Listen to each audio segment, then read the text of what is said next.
Hey.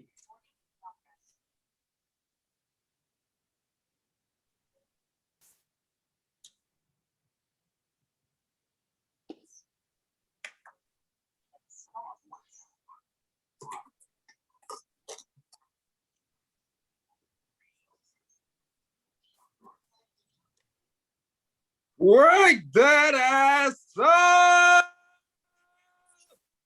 It's the Beat Break Morning Show.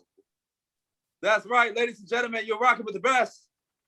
The architect here, Sean Garvey, along with my compadre, DJ Roll-On. What's happening? Woo! Woo! What's going on, fam? Man, woo! I'm just ready, man. I'm ready. I got the caffeine in me. You got the caffeine. I got the Red Bull in me. I got the Red Bull. I'm substituting the Red Bull for the wine. I'll get into that in just a few moments on why I'm substituting. Okay. Yeah, Griff in the building, the Griff man. Yeah. What's going on? Salute. Yeah. Man. Yeah. Yeah, man. How you doing? Griff, I know I already asked you that already. Yeah. You know, I ain't about to complain. Yeah, man. You ready to have a great time this morning? Do that. Paper boys, baby, you know, complain. You getting that paper, huh? Yeah. That's what's up, man. That's what's up. I was telling you offline that I am digging the beard. You got the Corona. I don't mean to tease you. You got the Corona beard going on there. I don't even look at that like that. I take it as a compliment, man. You know what I mean? Yeah. You see salt and peppers in there, boy, it's wisdom, boy. Yeah. I agree.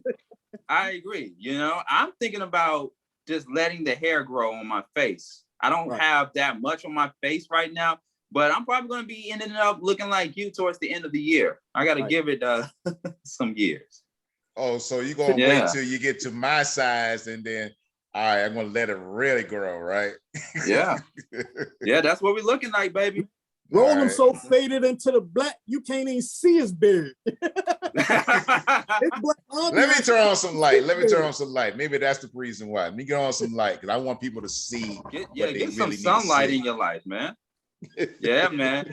We got the Griff in the building, the Griff man in the building, ladies and gentlemen, and DJ Roll-On. We're waiting on a few other people to join in, coming to you from the Beat Break 87 FM Reach One Network studios in the ATL. Make sure you download that podcast FM app to your smartphone and to your mobile device ASAP. Ladies and gentlemen, we got a lot of great programming on the podcast FM app, and it's free. It's free. All you got to do is just go online to beatbreakradiofm.com. And speaking of which, we are coming to you live on beatbreakradiofm.com, simulcasting on thinkingoutloudnetwork.com. Make sure you check them out as well, Thinking Out Loud Network. And don't forget to follow us on all your social media at Beat Break Radio. So we got a lot of things to cover, ladies and gentlemen. I am so happy that the sun is back out and the women are coming out with the sundresses already, showing off their legs, showing off their skin, and showing off their mouth and lips for the first time in over a year now with the mask off. Yeah, man. I don't know how I feel about that whole mask off thing right now, Doug. I ain't. They got some bad dental work, so don't be smiling. You got some bad dental work. If you don't have a smile like us fellas right now, don't keep your mask on. All right. I still I'm a bang with it though. I don't think I'm 100% comfortable with it yet, man. You know what I mean? I'm too OCD to just bop out there, you know, in a large enough crowd, no mask. I don't trust people like that, man. Not yet. You know what I mean? I agree. Yeah. I'm the same. Yeah, I think it's still walk around. It's premature. You know what I mean? I still bop with mine for real. Absolutely. Yep. I still walk around with the mask on. You know, of course, the big day came out a few days ago. Our president, commander-in-chief, I should say, President Joe Biden. I was about to say Governor Brian Kemp for a moment. I don't know. He's been on my mind lately. He's been on my mind lately over the past few days, but we get into that also. But yeah, man, President Joe Biden came out, announced to the entire world that if you have been vaccinated, you can walk freely without a mask. If you have not, keep your mask on. He really wanted to say, keep your damn mask on. But we'll get into that in just a few moments. I saw that. We're going to talk about it on the morning show in just a few moments. All right. A lot of people feel some type of way about it. Fact. And it's going to tie in with the gas shortage. Right. In which we're going to talk about as well, too. But back to the ladies, because we want to start off the show by sharing some stories. But the past few days over the weekend, saw a lot of women coming out looking very comfortably, I should say. Mm-hmm. Like I almost tried to holler at one or two. There was actually a festival that took place in Powder Springs, not far from where I live. Shouts to all of the attendees that attended the festival in Powder Springs. It was a great turnout, great food, live entertainment. I even bought an antique. Well, it's not so much of an antique. It could be considered as an antique in a few years from now. But I ended up purchasing this big American flag, right? But it's a black American flag. I might show it to you all on the next video podcast. Not the Trump one, because you know they have a Trump one that is a black American flag too. It's not a Trump one. No, okay, it's not a Trump one. No, okay. Just making sure. No. Hey, it better not even say Trump 2020 on the back. It better not say that. Or 2024. It better not say that on the back. Let me ask you something before the thought slipped my mind. What is your perspective, even though he the past now, you know, it's time that came and gone. What is your perspective on Trump? How you feel about him? Me? Yeah. I'm glad he's out. Shit, I'm just glad the nigga out. I call him a nigga because he's ignorant. That's what niggas stand for. Ignorance. That fool is gone. And I can't believe that the people who are part of the same party still think he's the leader. And I'm thinking, dudes, women, what is wrong with y'all? Why y'all supporting a fool that lied and can't accept it? It's like when he won the presidency back in 2016 and Hillary Clinton conceded, she ain't say nothing about the voting, nothing. And now because he lost, being a big ass baby that he lost, you're gonna say, oh, it was stolen, it was robbed and all that stuff. Why can't you accept defeat? Damn, the Atlanta Falcons had to accept the damn defeat when we got an ass whipped from the New England Patriots. Oh. We ain't like it, but damn, we had to accept it. Right. That's how we really feel right now. Yeah. That's how we feeling this morning. What's your take on him, Garvey? I had to say it like that. I mean, I'm glad that fool ain't in there. And they shouldn't support his ass no more. So I think he's a leader of shit. That's what he's a leader of. Okay. He don't need to be a leader of nothing but his own damn pockets. That's it. Mm-hmm. What's your take on with the government?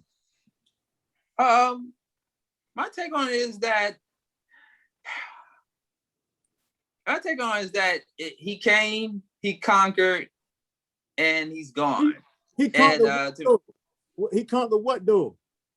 I think he conquered what politics look like nowadays, in the essence of, okay, anybody can be president these days. And I think also too that to Trump it's just a title. So like if you're working at a 9-to-5 job, right?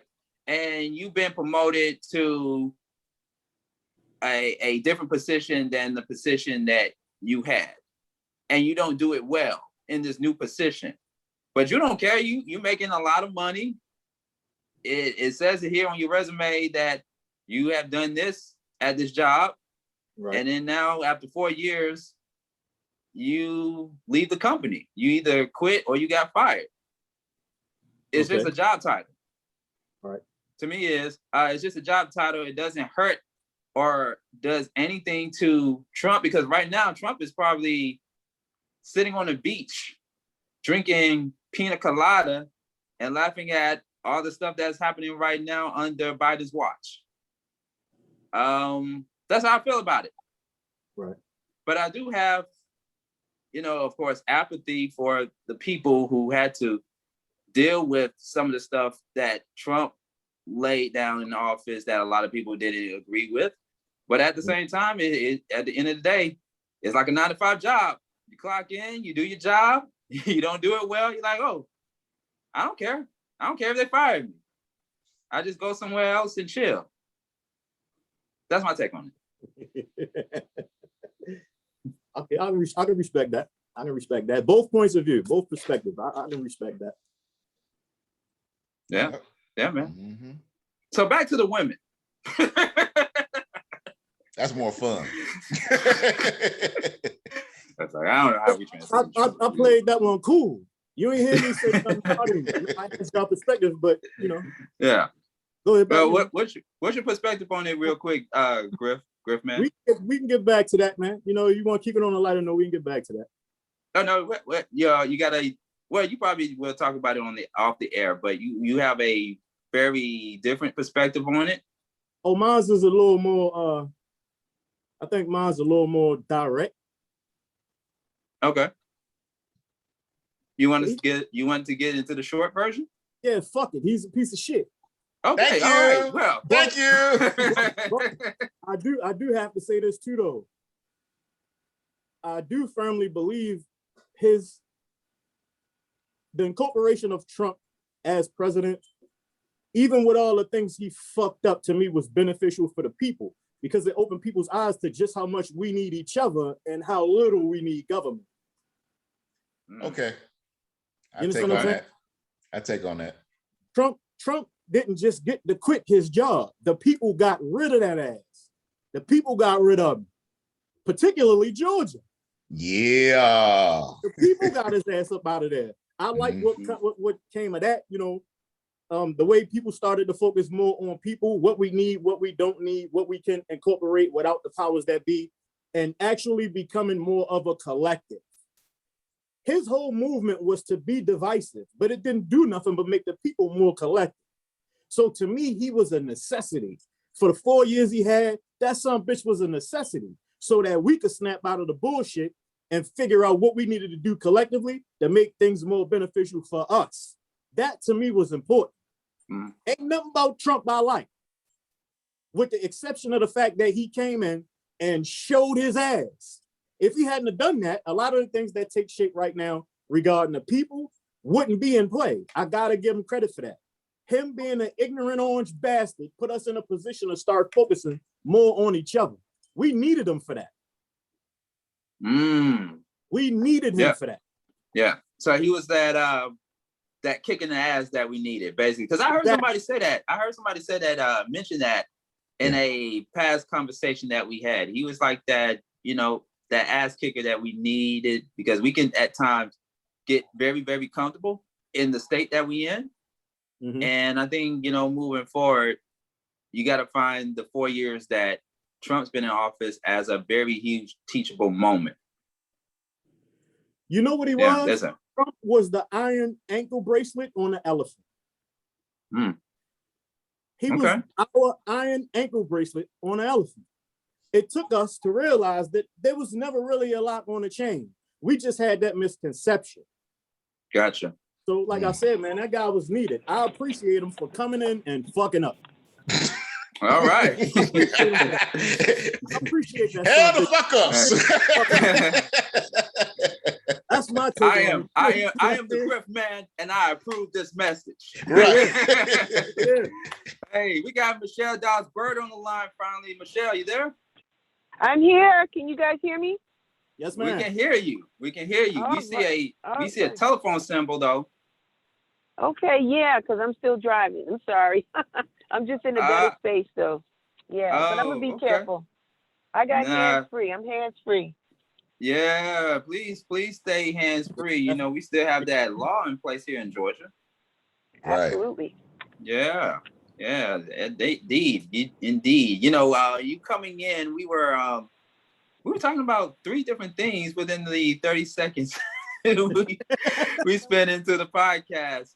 But we was talking about, actually, no, you know what? We might as well go ahead and get into the stories here that we wanted our listeners to know about, you know, just to kind of like start things off on a comedic note, because that's what we're known for. That's what we're known for here on the morning show. We're known to be funny and be comical with it while touching on serious issues, though. But DJ Rollum and I, myself, Sean Garvey, we have a story to tell. We have some stories to tell, especially with what happened to me over the weekend. But I'm going to let DJ Rollum go first. And he told me a little bit about this off the air. But go ahead. You have a story. Actually, it's not something that you was involved in, but you have a friend that you know who felt some type of way about this particular situation. Okay. It's just a general question for everyone to answer. It's a general question, okay? It's a general question first, but we'll lead into what my story is about. He ready to jump in his bag. Jump in his bag. Now, Michelle, well, before you go into your question, DJ Rollum, Michelle, just keep an open mind. Yes. Please keep an open mind. Just keep an open mind. Will do, fellas. I will. I'm open. My mind is open. Okay. I'm going to ask you first, Michelle. I'm going to ask you first. Okay.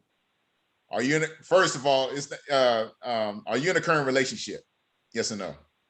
No. Okay. All right. Now, if you were in a relationship, what would be the worst thing your mate could do? Lie and cheat. Okay. Let's talk about the second part on cheat. If he cheats, what type of cheating is like really bad or something you could be forgiving him on? Oh, we have degrees on this, like different levels. There's different levels to cheating. Yeah. Like, okay, it's almost like, well, I slept with her, but I didn't slip it all the way in. Is it that level? Are we talking like that? Like what are we talking about? Or she did all the work and I was just there? Or what? What are we talking about, gentlemen? Like, is that all right? I mean, that's your perspective of cheating, right? Okay. Okay, all right. I mean, you're saying different levels. That's different levels. That's you said it. You answered it. Yeah, I wasn't all the way in. Levels. I used protection. You know, I just did it in the ass. You know. Well, or she did all the work, or I just showed up. Another level is a baby coming out of that, like, creating another life, because, that's something you can't return. So that is a family now, you know what I mean? So it's different. So there's different levels of cheating. I will agree.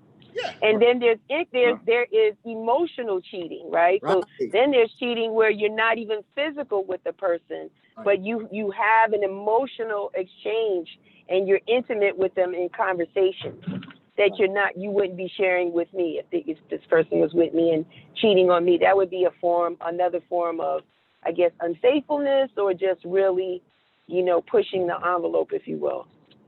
Okay. I agree with the pushing the envelope part. Being unfaithful, I don't know how I feel about that, but that is the degree that just crossed my mind. That mental level of cheating, that emotional level of cheating, then that physical level of cheating. There's degrees to it. Yeah, I agree. I agree with that. All right. Okay. Do you agree, Sean? Do I agree that there are levels to cheating? Yeah. Cheating is cheating at the end of the day. Mm-hmm. Cheating. I mean, it could emotional cheating, mental cheating, physical cheating. Cheating is cheating at the end of the day. Now, there's flirting. There's a difference between flirting and cheating. Right. You can kind of somewhat get away with flirting, but with cheating, you're pushing the envelope with flirting to see if you have that option available for your ass to cheat. But see, but there's also levels to flirting as well too, because we're in the industry, right? All of us are in the media entertainment industry. Yeah, we flirt. We flirt a lot, whether we are still in a relationship or not. We flirt. I could come across a actress, a beautiful woman, and say, "Oh wow, she's beautiful. Like she's gorgeous. She's lovely." I mean, that type of thing. But if it's like a situation where, oh damn, she's beautiful, she's gorgeous, man. If I wasn't with my girlfriend, if I wasn't with my wife, I would smash her tonight. I'm gonna tell you where flirting get tricky, yo.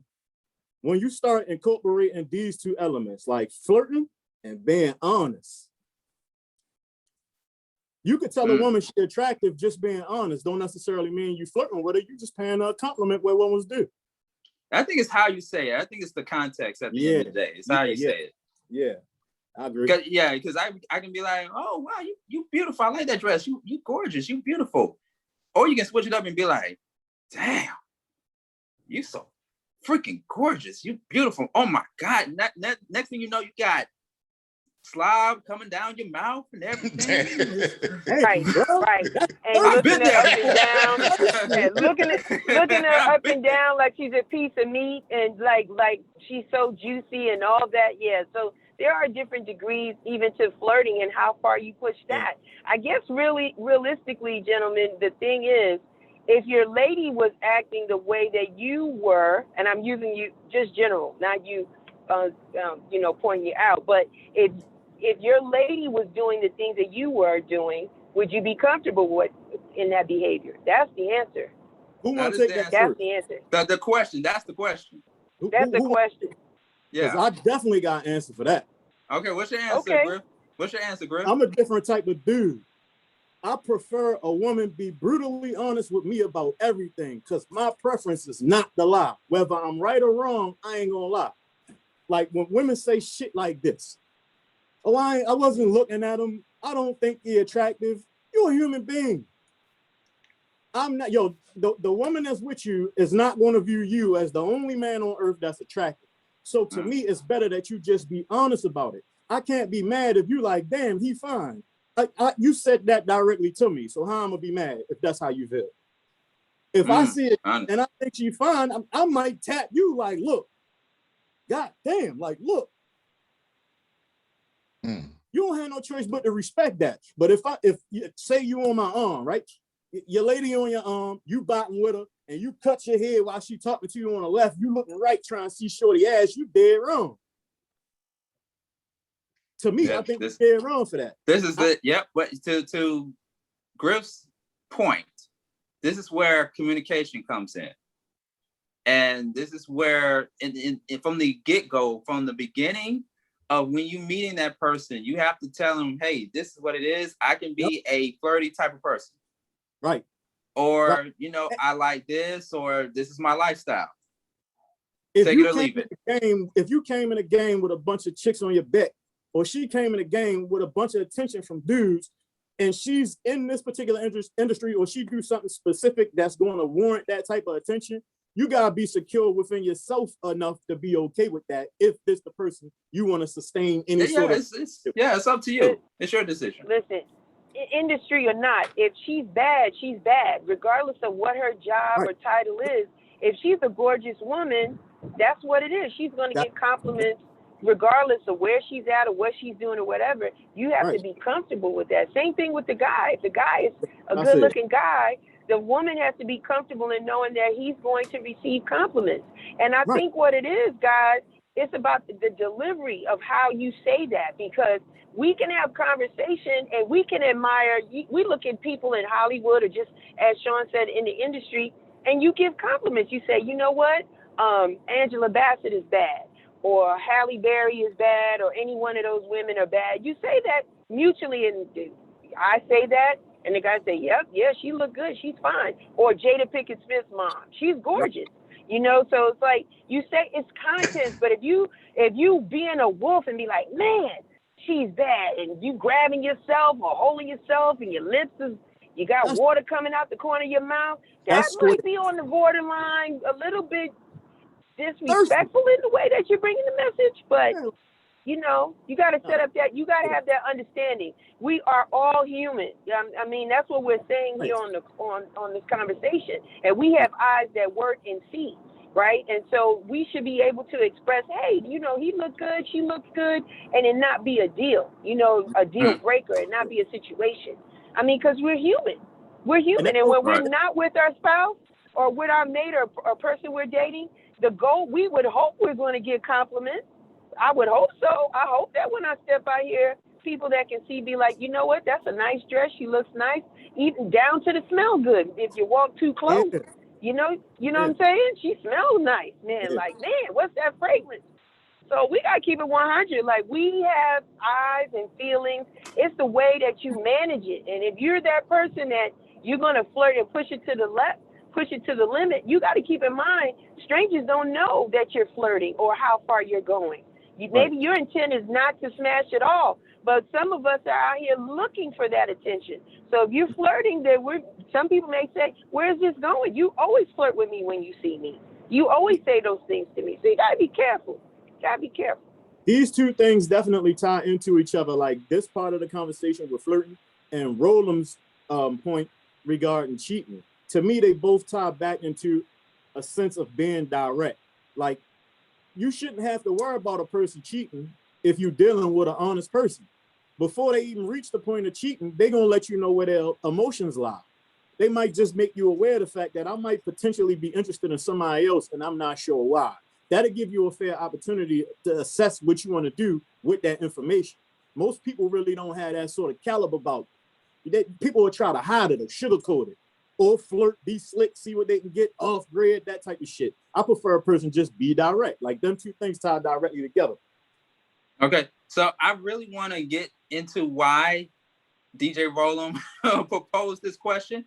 But before we get into that, the homie Mr. Moody is in the house. Yo, what up, man? What up, fam? What up, Mike? What's happening, cuz? Hey. Yo, what's happening, big dog? I like what you're saying, man. You sound like my twin, boy. I'm keeping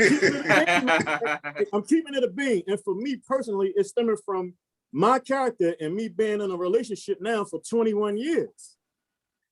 I'm sorry, Sean. Who's the queen on so I could greet the queen properly? Michelle Dawes-Burke. Yeah. Hey, Michelle. Hey, queen. How you? Hey, I'm good. How are you? I'm doing really well. Thanks for asking. Yeah, man. Listen, that I was listening. I came in a little late. I'm sorry for that, y'all. I just got off the road, but hey, look, I tell everybody about I'm like the homie, man. I don't really worry about cheating, and I prefer for a female to be drastically honest with me. Notice I said drastically because I got low tolerance for nonsense. I don't like a lot of guesswork. Right. I like you to say what's on your mind. If I'm pleasing you, not pleasing you. If somebody is attracted to you and you're looking at them in public with me, that really doesn't affect me because I'm going home with the prize. You looking at something like you looking at a car. We got a nice car. You see it. Right. You got a Mercedes. You see a dope Beamer. It's like, yo, that's nice. I'm not going to drive it. Like, I'm not going to do that. But the biggest thing about me is that the reason I never worry about cheating and whatever, and I talk about it like all the time, whenever I have group chats and whenever I'm on my show or whatever, I just cover my ass, relationships. And when you cover your ass and do everything that you know you're supposed to be doing, I'm not going to lose no sleep over anything. I know I'm doing every single base I'm supposed to cover as a man and a lover and a father. I've been married 25 years. I've been with a woman for 26. Everything I'm supposed to hold down and do as a man, I do it. I cover my ass because at the end of the day, marriages and relationships are everything, no matter how much we don't like saying it, but they business arrangements in a sense. And just like I would do with anybody, I would contract paperwork anybody or have a spoken agreement with anybody.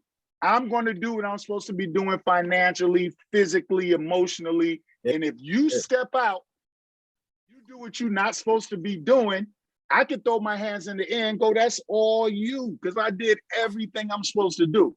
So I don't worry about cheating because I cover my ass all the time. Let me add something small to what you just said. At the end of the day, that's the perfect way to go about it, because regardless of what you say, think, or feel, a person is going to do whatever they want to do anyway.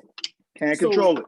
Knowing that you're going to do whatever you want to do anyway, I'm going to make sure if our relationship or rapport goes awry, it's your fault. It's my fault. Right. I'm gonna cover my bases, and men and women do it because we get one directional a lot. And men like to say women like to say men, but the truth of the matter is, both genders, you got people within both genders, they do everything they're supposed to be doing. That's why you see some people so upset when somebody betrays them because they put everything into it, whether it's a male or female. So for me, I'm not an angel. I look at cute women, but I'm not a gawker because I'm not a gawking kind of guy. So like my thing is, if I see a cute female and I'm with my wife, I'ma definitely look at her, and I like tomboy. So just to let you know, the tight jeans and the red bottoms and all that, that's gonna turn me off. Actually, if you walk by me in a pair of athletic shorts and a t-shirt and a baseball cap and you banging, I'm looking because my wife be like, yo, right, yeah, you got the Chucks on. Yeah, I'm gonna look at that. But at the end of the day, my wife, she don't feel abused or anything. Because at the same time I'm looking at you, I probably got my hand on the booty cheek 2 seconds later while we walking, kissing my wife on the neck. So I'm gonna take care of my business and just, it's all right to look. We grown. At the same time, you reach a point as a man where if you serious, you adamant about sustaining a woman's well-being, mentally, financially, your relationship. If you adamant about that, you reach a point as a man where you start to see anything outside of just a compliment as a trap. You look at that shit as a trap. As a man, you begin to witness, you know, if I do anything to try to entice this woman, it's going to do two things. It's going to ruin what I already have, and I'm going to end up in a position I probably really didn't want to be in anyway. So what's the point? Right. Men still have to grow to that point, though, too. You know what I'm saying? Both men and women. But as men, if you're committed to something, if you adamant about a woman's well-being, you'll start to see what's outside as traps anyway. Now you're right, King. And even if it's a trap by them, or if it's an internal trap that we all have preset in ourselves to step out and do things, because I'd be sitting up here stupid if I act like I don't talk to women or flirt with women or say anything with women like that. But I don't do nothing that's really detrimental to my relationship. And if I was with the kind of woman that had an issue with me looking or whatever, it's simple. That I got a real simple, simplistic way of looking at relationships sometimes. And it's like, there are so many women out here, right? That I feel I got so many options in my life, in my world. I've always felt this way. I'm 51 years old. I felt this way since I was a youngin'. I don't have to deal with the drama queen. I don't have to deal with the neck snapping. I don't have to deal with it. I don't have to deal with it at all. So I'm going to deal with somebody that I'm going to communicate. I think I heard Sean Garvey say it comes back to communication. I'm a straight from the door communicator. If we meet for the first date, don't ask me nothing you didn't want to. Right. That's the key to everything. Communication is the key literally to everything. Yeah, but I don't have to settle for nothing. None of y'all do. Yeah. So DJ Roland, why did you propose that question? Let's get into it. Wow, I didn't know all this was coming, but as a general you question. Opened the door, cuz. And we went into 20 some minutes into it. I'm like, okay. All right. This really goes to Michelle. Reason why I asked that question is because if you're married, or even in a relationship, it doesn't matter the status or anything. And I found out, I'm not going to go too deep into it, but I know you heard about, everybody here on this panel heard about down low folks, right? The DL people, the DL community. Oh, yeah, DL community. Okay, yeah. DL community. Okay. Now, someone I know has, her husband is cheating, but not with a dude, with himself. Whoa, wait a minute. Turn the beat down. Turn the beat down. Turn the beat down. I had to stop the beat. I had to turn stop the beat off. Yo! Turn it off. Turn the beat down. With himself. Always left. Your spouse, wait a minute. Your partner is cheating on himself. Using Vaseline. And you know the rest. Is that really cheating or just self-enjoyment? Yeah, no, that's a good question. Just masturbate. That's just masturbation. That's just self-fulfillment. How are you cheating on yourself? Okay. You're cheating on yourself. If you got a high sex drive wife, and Be careful how you word this. Knowing that she wants to do it all the time, you cheating on yourself. Or you loving on yourself. You loving on yourself. But then the marital. I understand exactly what he meant just now. You saying the wife has a high sex drive. Right. And he busy focused on beating her if he ain't beating her. No. He's taking care of himself in the bathroom. Okay. Maybe he feels he can't satisfy her enough. I don't know. She don't complain. She don't complain. She don't complain about him doing it? Wait, but she knows. No, she complain about what he did in the bathroom. She's getting pissed about that. Getting pissed about that. Cheating on himself to relieve his fulfillment in the bathroom. I gotta play some gunshots. He has a high sex drive. I had to play some gunshots in the background, y'all. I don't even know. Hey, Roland, I think Roland, is two things, man. My man, well, it could be a couple of things. She expressed he's not necessarily attracted to her the way he used to be, because it has to be something like that, or he has anxiety about trying to keep up with a high energy woman like that, or he's addicted. I don't like Matt. Hey, how old is the woman? How old is she? 47. And just because she has a high sex drive, maybe she's not satisfying him. Yeah. Did we think about it that way? Just because you want to have sex all the time doesn't mean that you're satisfying your partner. Right. Okay. So it could be the other way. So wait a minute. Roland said the woman is 47. She's 47 years of age. How old is the guy? 55. Okay. Could be that. A little older. Okay. I'm about to drop a bomb real quick. I'm about to drop a bomb. Drop one before I drop it. Come on, Sean Garvey. Let me see. This ties in to what I want to touch on before we go into this morning's topic. Okay. Older women, listen. It is summertime. Hot gal summer. Hot girl summer. The women are out. The young men are out. Where are my explosions? I'm just gonna have to do the guns right now. Older women of an age, you need to start getting with us young dudes. And here's why I say that. I have to disagree with you there. I know. Just my perspective. Personally, I don't think it has anything to do with age. I think it has everything to do with chemistry. Yeah. If you don't share chemistry with a person, you liable to do shit like what old Bull doing. Yeah, maybe.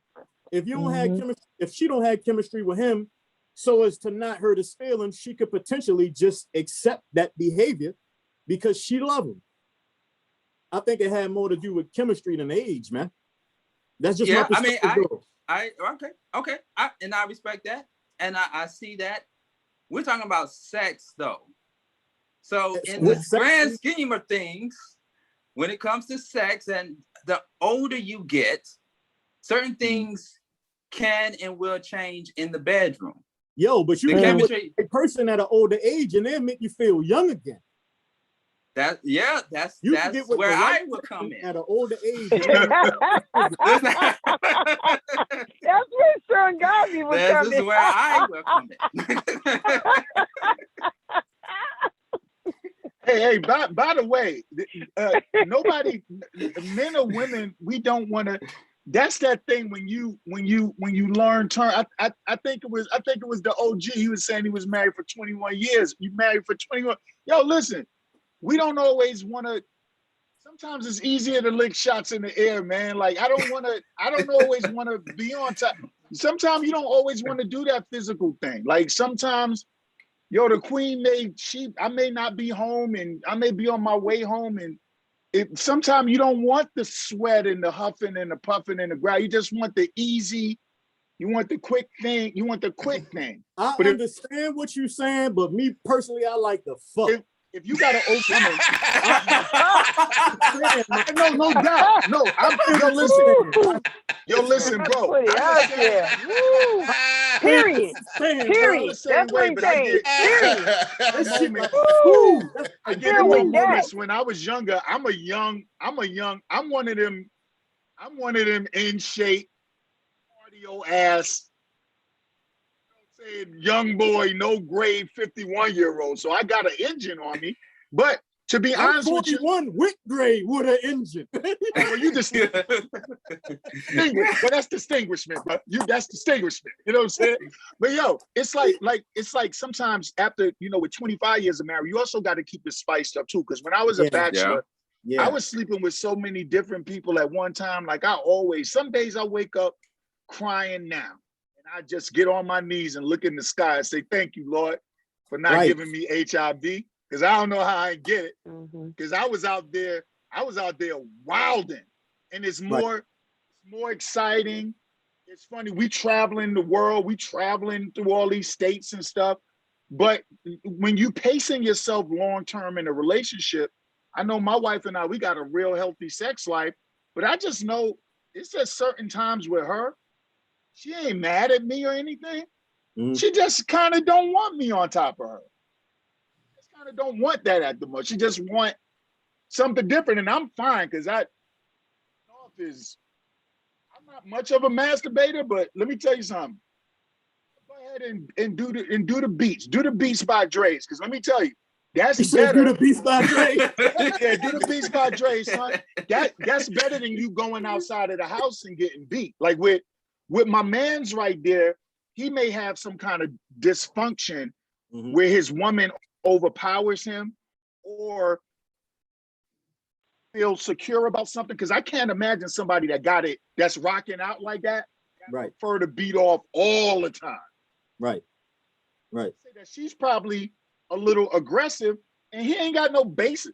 Why he going right next door to the bathroom? Damn, so you can't just do that right next door. And to Roland's point, he said, or according to the woman, she has a very high sex drive compared to the guy. So once again, going back to communication, there needs to be some form of communication between the two, and the woman has to be transparent and honest with them to get her on the same path as her. She wearing them out. She wearing them out. If you go into the bathroom, you constantly beating off. You basically opening the door for Garvey. You opening the door for Sean Garvey. Absolutely. This is facts. Beating off and this is facts. This is facts. Yeah. You making it easy for him. I'm 37. Skin in the game, baby. This just my advice to old folks. She's 11 years older, man. She turned 48, 49 in June. So hey, Roland, I don't know who your peoples is. I don't know nothing about him, but I'm gonna take this back to him. If you're gonna keep beating off and you ain't gonna eat the box, you might as well expect the Garvey to show up eventually because you ain't doing it, y'all. Yeah. You better absolutely just beat off and leave her to the wind. Yo, tell him to stop. Tell him to stop beating off in the bathroom though, because the bathroom is small, and like a guy that's that expertise on beating off, I would think that he'd be doggy style. He probably one of them guys that be in sexual positions while he beating off. Like, he ain't got a basement. Go in the garage, son. I'm not garage. Go somewhere we can have freedom and space to be. Hey, man. What the fuck? We want to beat freedom over here. We want to beat freedom. Yeah, tell you, she probably needs to tell him too. Hey, stop looking at porn a lot, because that can also be a contributor to him going to the bathroom or in places in the house where he's beating off and he's not being intimate with her. It could also be an addiction from pornography, because we hear stories about that also too. So I mean, you never know, but hey, listen, best of luck to both of them. Absolutely. Like I'm not trying to be no home wrecker or anything. I'm not trying to be no 2021 Splackavelli, but I'm just saying. Hey, Roland. Are they in the state of Georgia? Because Sean Garvey, he just wanted to know if he could call with some words of encouragement. Sean Garvey got to be traveling. Has to travel. I'm not saying what state, but as many states away, different time zone, all that. Oh, wow. Well, yeah, man, I'm gonna be too busy in here in the ATL to do all of that, man. You know. Well, you never know. She might see you in this interview, Garvey, and seek you out. Hey, anything is possible. Yeah. Anything is possible. Which segues into what happened to me over the weekend. Gotta just continue to say shout outs to the older women out there, man. Loving you all. Mm-hmm. Loving you all. Damn, I thought I was recording, Sean. I almost rang my damn. I swear to God, I was getting ready to ring. I got you, Mr. Moody. I was literally getting ready to hit my bell. I'm gonna ring the bell for you. Wait a minute, I can't.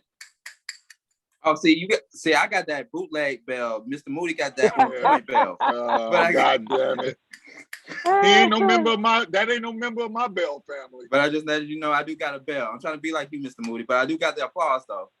I love it. Got that in the background. Uh-huh. So let me fill you all in on what happened to me over the weekend.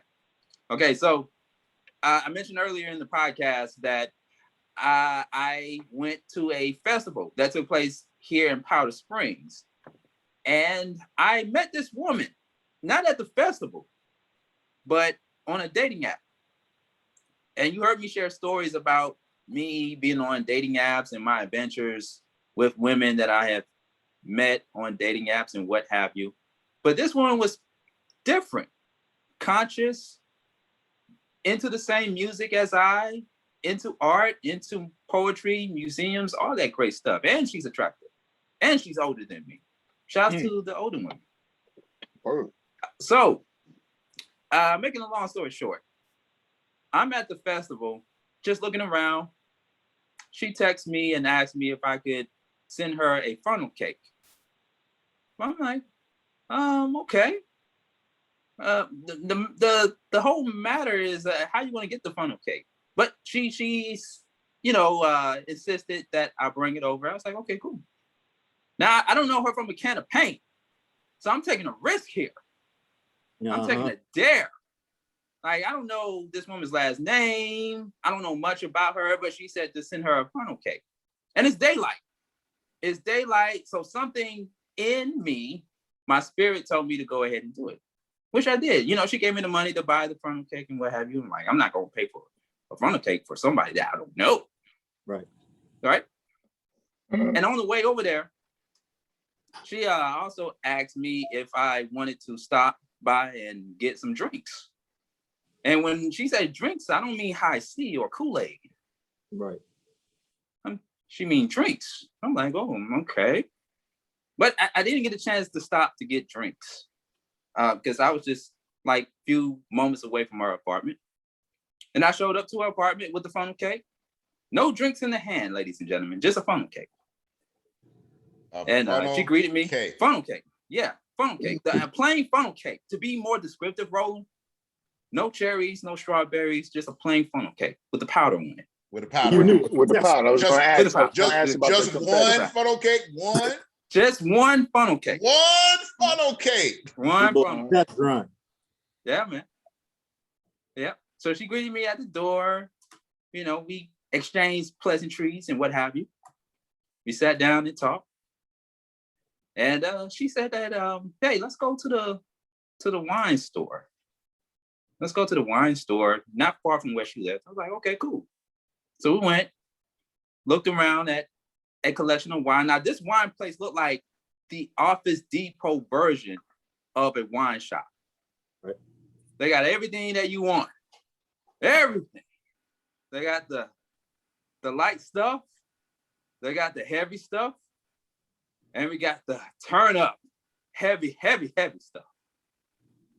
She put me on to Jack Daniels. So I got the Jack Daniels. I got the, the whiskey? Yeah, I got the whiskey joint. So you never had Jack? You never had Jack? I had Jack before. I did have Jack before. Yeah, I had.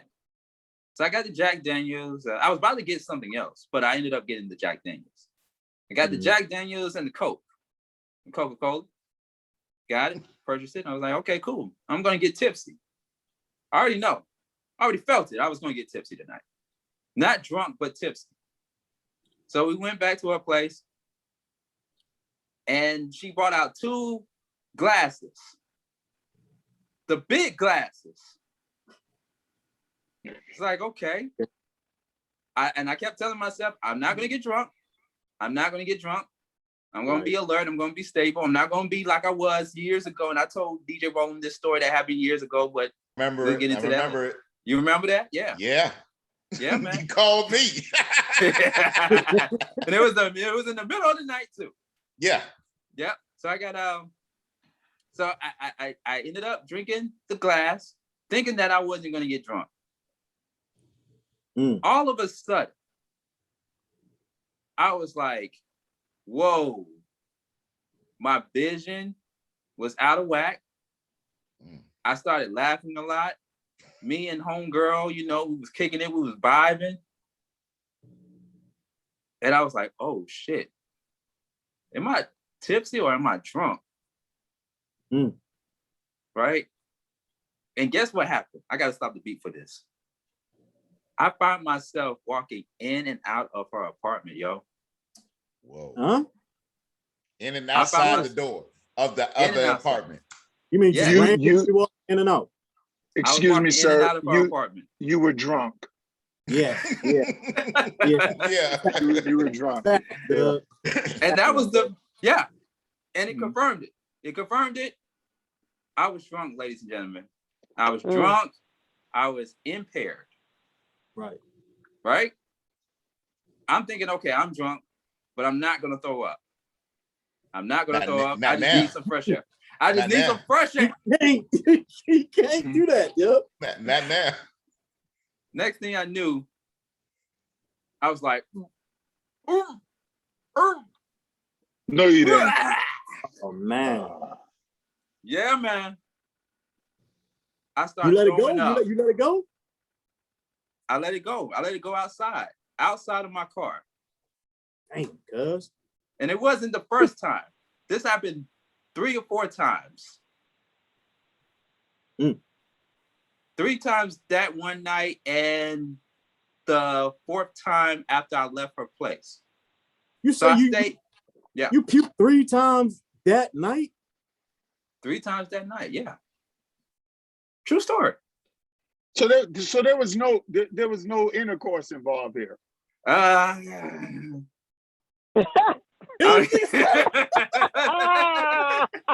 I'm about to say she nasty. Yeah.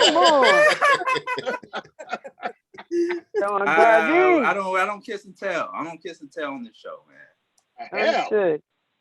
I don't kiss and tell. I'm not gonna do that. I'm not gonna do that to homegirl. We just spent more time.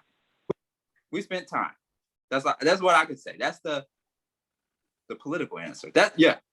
We spent some time in my Barack Obama voice. Yeah, me and this young lady. We spent some time. How did it sound like she got a throw up fetish or something, man? I mean, we all been there. We all threw up at some point in time. Yep. Griff, One time for me, many years ago, and I didn't like that feeling. So I ain't ever go through that no more. Right. I think the last time I threw up off liquor was 1990. Damn. He was 96. I was 20 years old. 21 here. I think the Giants won the Super Bowl or something like that, and we was just we was in NY. We was wilding, and whatever year it was one of the early 90s Giants Super Bowls, and that was 90. Yeah, that was 90. Yeah. Yeah, and I was going for them too. They brung like all this moonshine down. Ooh. Drinking Hennessy and moonshine and Budweiser. So that's make you throw up anyway, all that. Yeah, I'm a drink pro. As y'all know, I'm a drink pro. Like I don't drink hard liquor no more anyway, but I drink beer. I think I might get a little buzz, but I don't think I've gotten drunk in at least 5 days. Yeah. I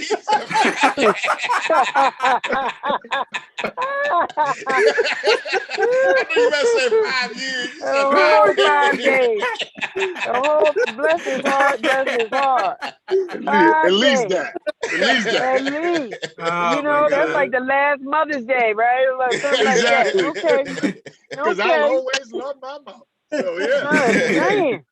Michelle, have you ever been drunk? Have you ever been drunk or wasted or tipsy? Yeah, a long time ago, and I have to agree, I didn't like that feeling. So I just make sure that I drink to, you know, to enjoy it, but not to get where I'm throwing up. I don't like that feeling. No. I gotta attest to this. And as a woman being out, I try to be careful anyway. You know, so I typically, you know, I drive, so I want to make sure I get home safe, and you know, so I want to be conscious of what's happening around me. So I'm definitely, you know, I definitely don't do it like that. I think if you do, I think you should be in a safe place, definitely, and then you can let your hair down.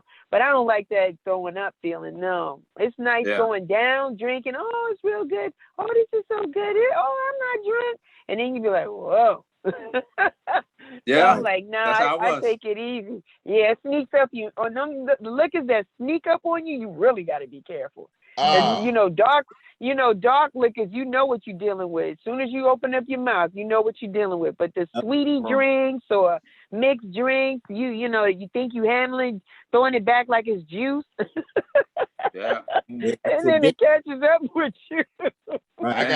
I gotta say this. I got drunk and had a one-night stand all in the same night.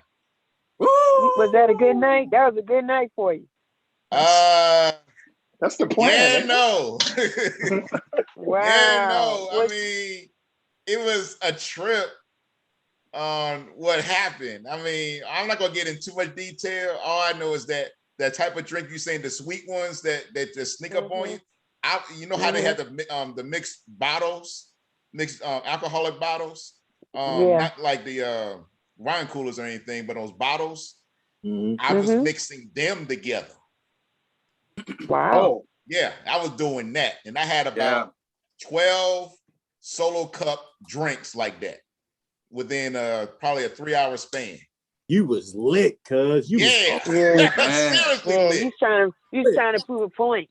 Because I told myself I'm getting drunk tonight. I already my purpose in my head at that time at 21, I said I'm gonna get drunk tonight. Right. But at the same time, my sexual thing kept going higher and higher. And I like, oh boy, who's gonna be the victim? Who's going to be the you want to use that word victim in 2021 these days, DJ Roman? Well, that was 1996, okay? All I can remember is this. The dude was about to do this girl. And I asked the dude, do you mind if I stay in here? Because I want to watch. Wow. And nice. So I sat there. Yeah, I got a little erection and whatnot, and he like, and she was like on the ground. And he came out the bathroom. He didn't say nothing. He just looked at me and left and closed the door. He wasn't that same guy that you told that you was talking about earlier in the podcast. Nah, I don't know this dude. Okay, I'm just trying to put two and two together. On the ground. You know? She was on the ground. What you mean she was on the ground? We were on the floor. In the bedroom. Okay.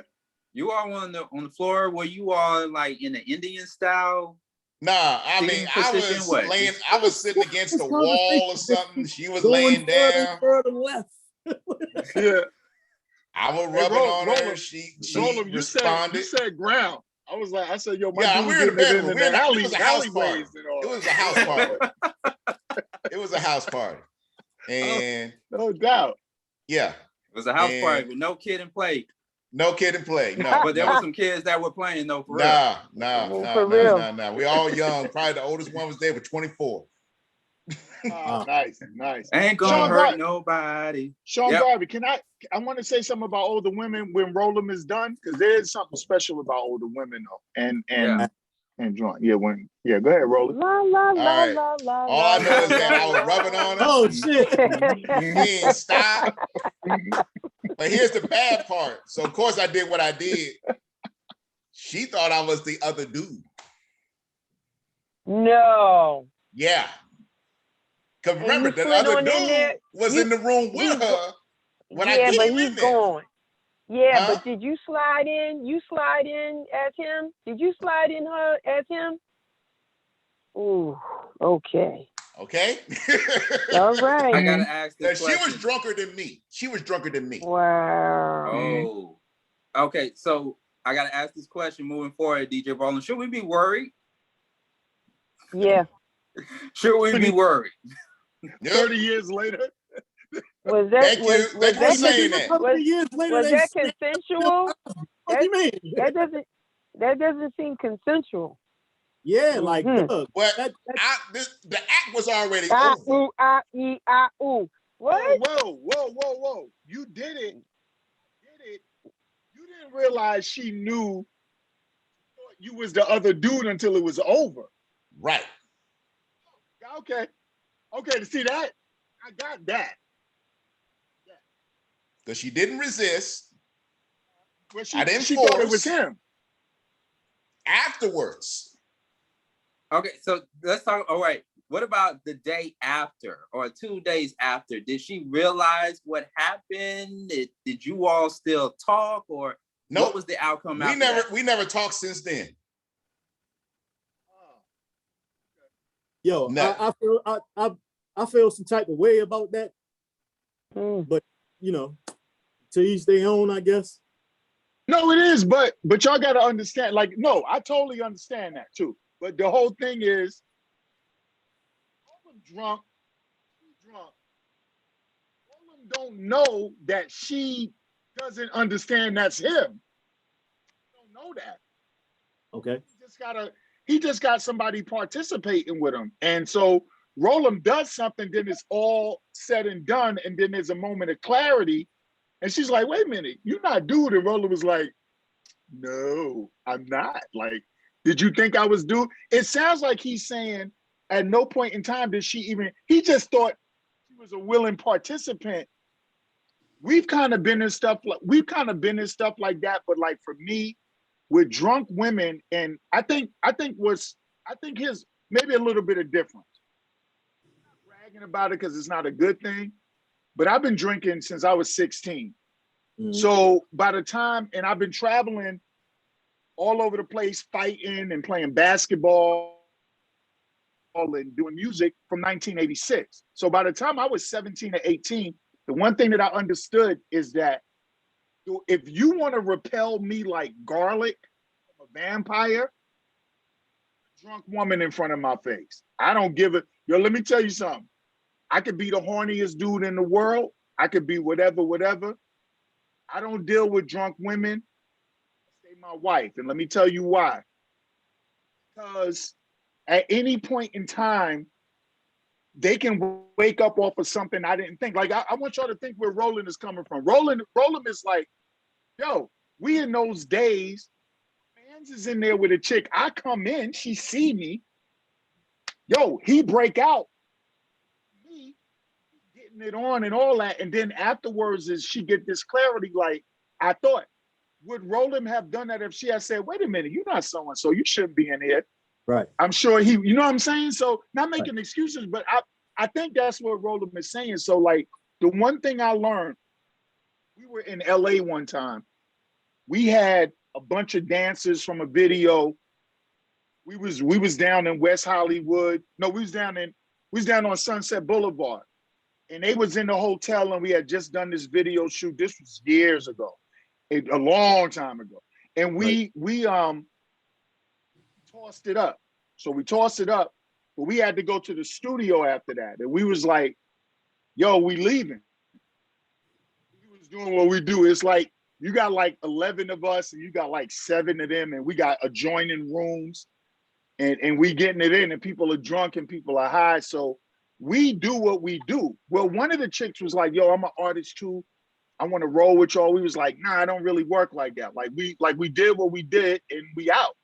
Right. She's like, yo, so y'all gonna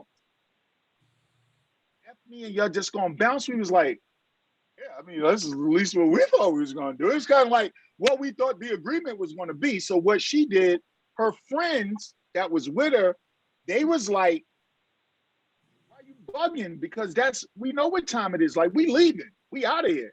These guys got to go to the lab. Anyway, she left. We up in the room. We are drunk, high. We got guns. We got weed. It's way back in my day. We got all that in California. And somebody's beating the door down. We open it up. It's LAPD. Shorty went downstairs, called the cops, and said we raped her. Right.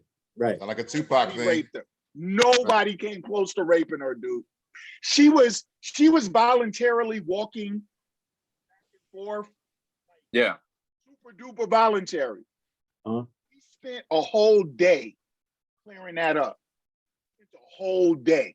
They was telling us we not leaving Cali. They was so I get it with that drunk stuff. I learned, I think, when I was like, I probably was about 20 maybe. And I was like, yo, the thing about a drunk woman or man, because you got to remember, when somebody don't have they mindset with them, a situation like Roland, I kind of get it. If a woman saw me walk in a room with my mans in it, and she like all cool and chilling, and I'm drunk and may not understand that she's drunk like I'm drunk.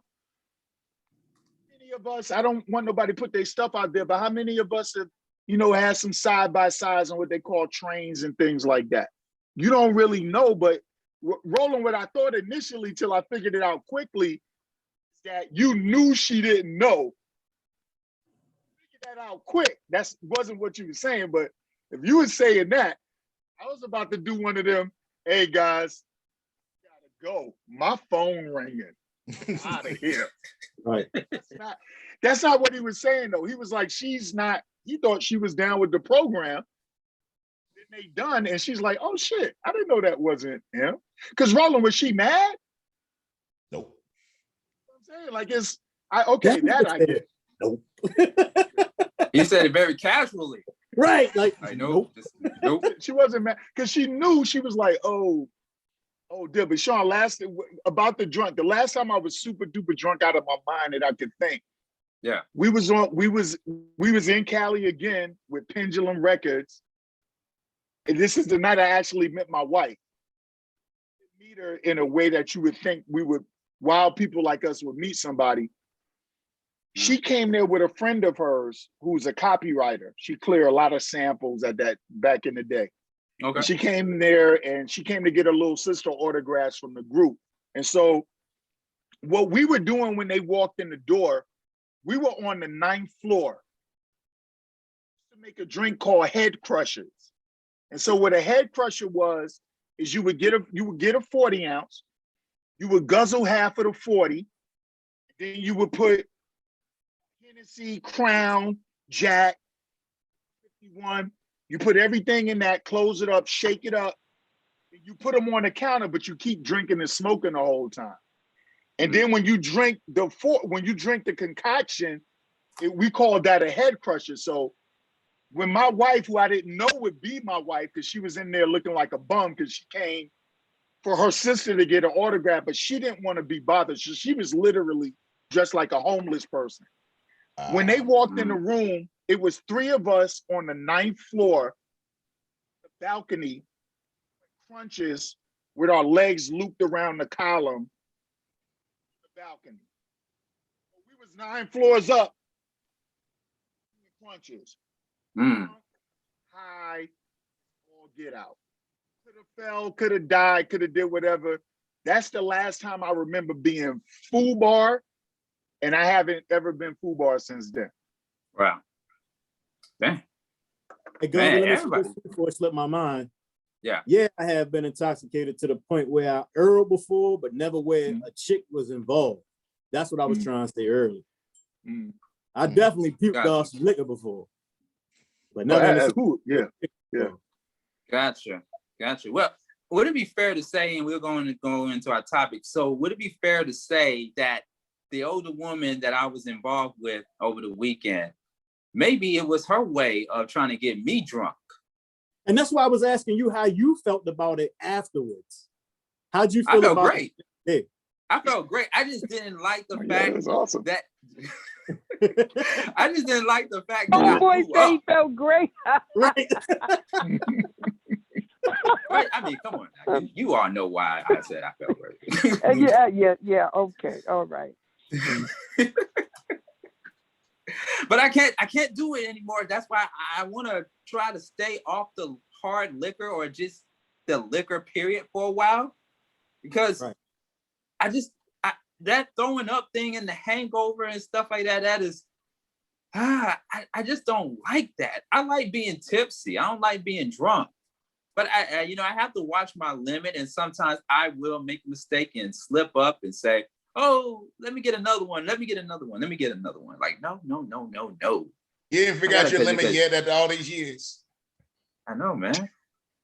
Because it's so crazy. You get last year while we were recording the Beat Break Morning Show at Wavework Studios. Right.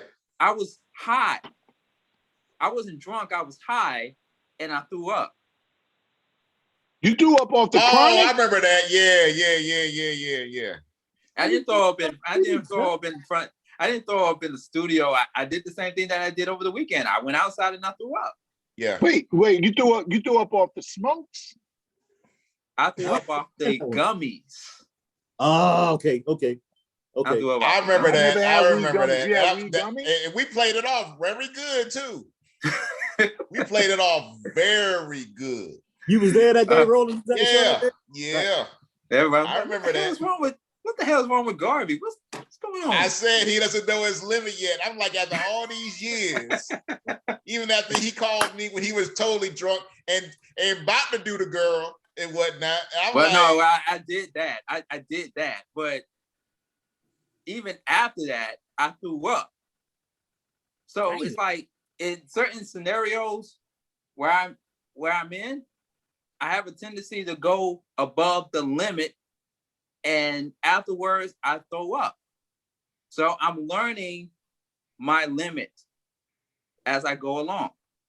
How long are you going to be taking to learn the limit? Hey, Garvey, while you sipping, are you sipping until you catch a buzz, or are you waiting? You pacing yourself on your glasses, so that it catch up with you, not you trying to catch the buzz.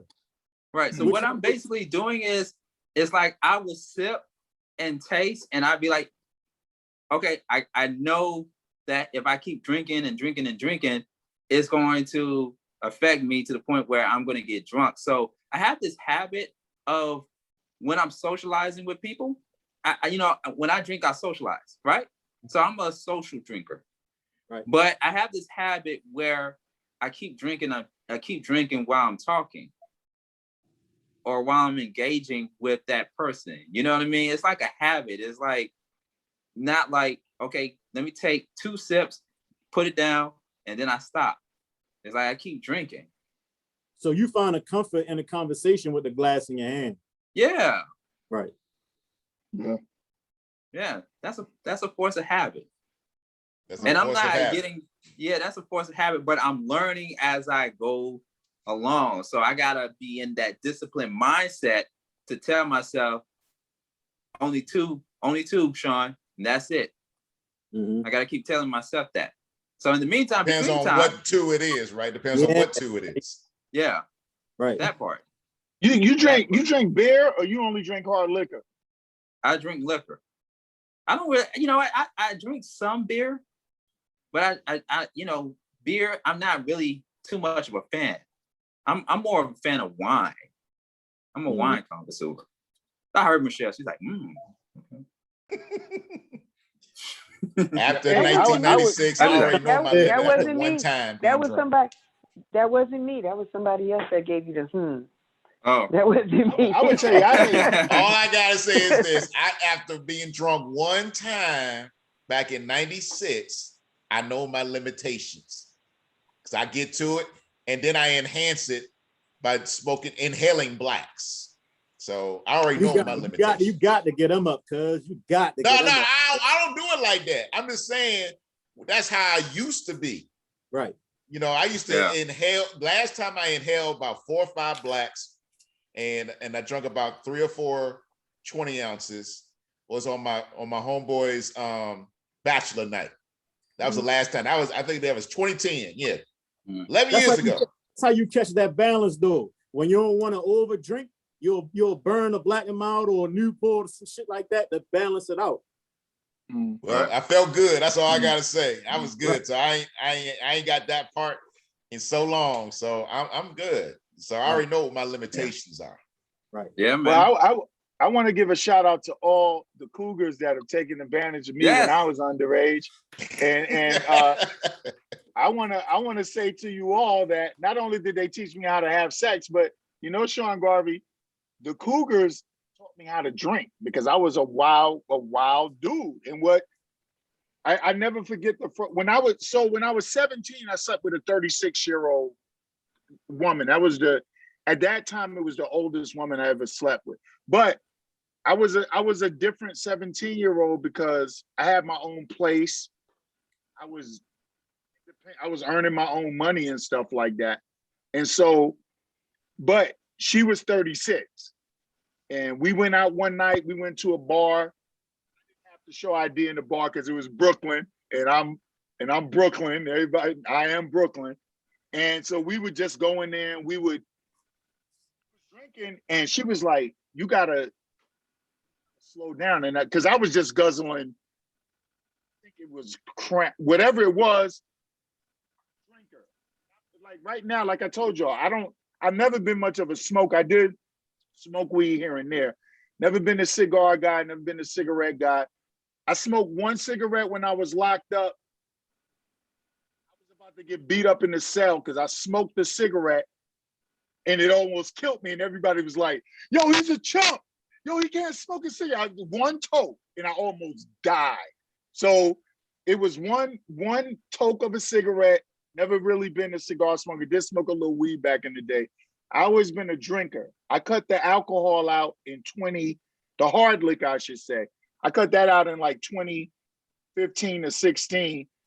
But my thing has always been like with older women, I'm sitting there when I was tossing them down as a youngin', she was like, yo, you gotta slow down. I was like, slow down what? She says, because you slurring. And I was like, what you mean? Because when you're drunk, you don't really think you're doing any of that. Right. Recognize the things that you're doing. So I'm kind of like, so she was like, yeah, you gotta, and we want to go home and we want to relax and we want to da-da-da. You got to measure yourself. You trying to get drunk or you trying to get nice? I was like, man, I guess I ain't think about that. And so I learned from the cougars. The best thing about cougars, salute to all my cougars out there that be banging young boys that are of legal age, because y'all are the women that grow America. Salute. Salute you. Salute. Want to salute my cougars. If you do it 18 and over, you are growing the men of America, and we honor you. All right. Well, damn. I guess I ought to honor that 30-year-old when I was 19. I'm like, okay. I mean, hey. Hell yeah. Why not? Did she teach you something? How to have better sex. Shit. Yeah. The first, look. I had a woman that was 20 years older than me. I was on that 17. Just because I said I was independent don't mean I still wasn't a kid. You know, it's right. Like when I look back in retrospect, I lost my virginity at 13. And like when a lot of people are like, yo, I lost that to a 16-year-old. So with a lot of people are like, yo, that's the bomb, that's the bomb. And I always tell people, if I could take my life back, to be quite honest with you, I had sex so young. 13-year-old kids supposed to be playing basketball or something, dog. Seriously. You're supposed to be having crushes and stuff like that, but all of that is in retrospect as a grown man. I know that I slept with the woman that was 20 years older than me. It started off like I was a G. Because she came to my crib. She's like, that's your own crib? Yo, y'all. I had a black time. Now, I don't know who on here is older than me because I'm 51. But in case y'all don't know, young boy, own place, king size futon. G-O-D. That's big time. Dogs. I can't. I had a futon, and I had one of them big 8,000-pound big screen TVs that they needed a crane to bring into your house back in the day. And so, yeah, so we get into sex in 17. No matter how mature I think I am, I'm 17. And I've been dealing with 18-year-olds, 19-year-olds, 21. She's from a different planet. Her ambiance is different. Her mentality with sex is different. It's whatever. And so I'm doing this. And you know what she did? Grabbed both of my hips and said, hey. I was like, oh, she was like, you're not trying to kill it. I don't want to die. Like, slow down. And she's giving me like this lecture. Like, she was like, you want to make, because I got an orgasm. She's actually educating me on the scene. So she was like, yeah, so she was like, yo, so you hear what I'm saying, right? I said, yeah. And she was like, so you got it? I said, yeah, I think I got it. She said, so show me what you just learned. And I was like,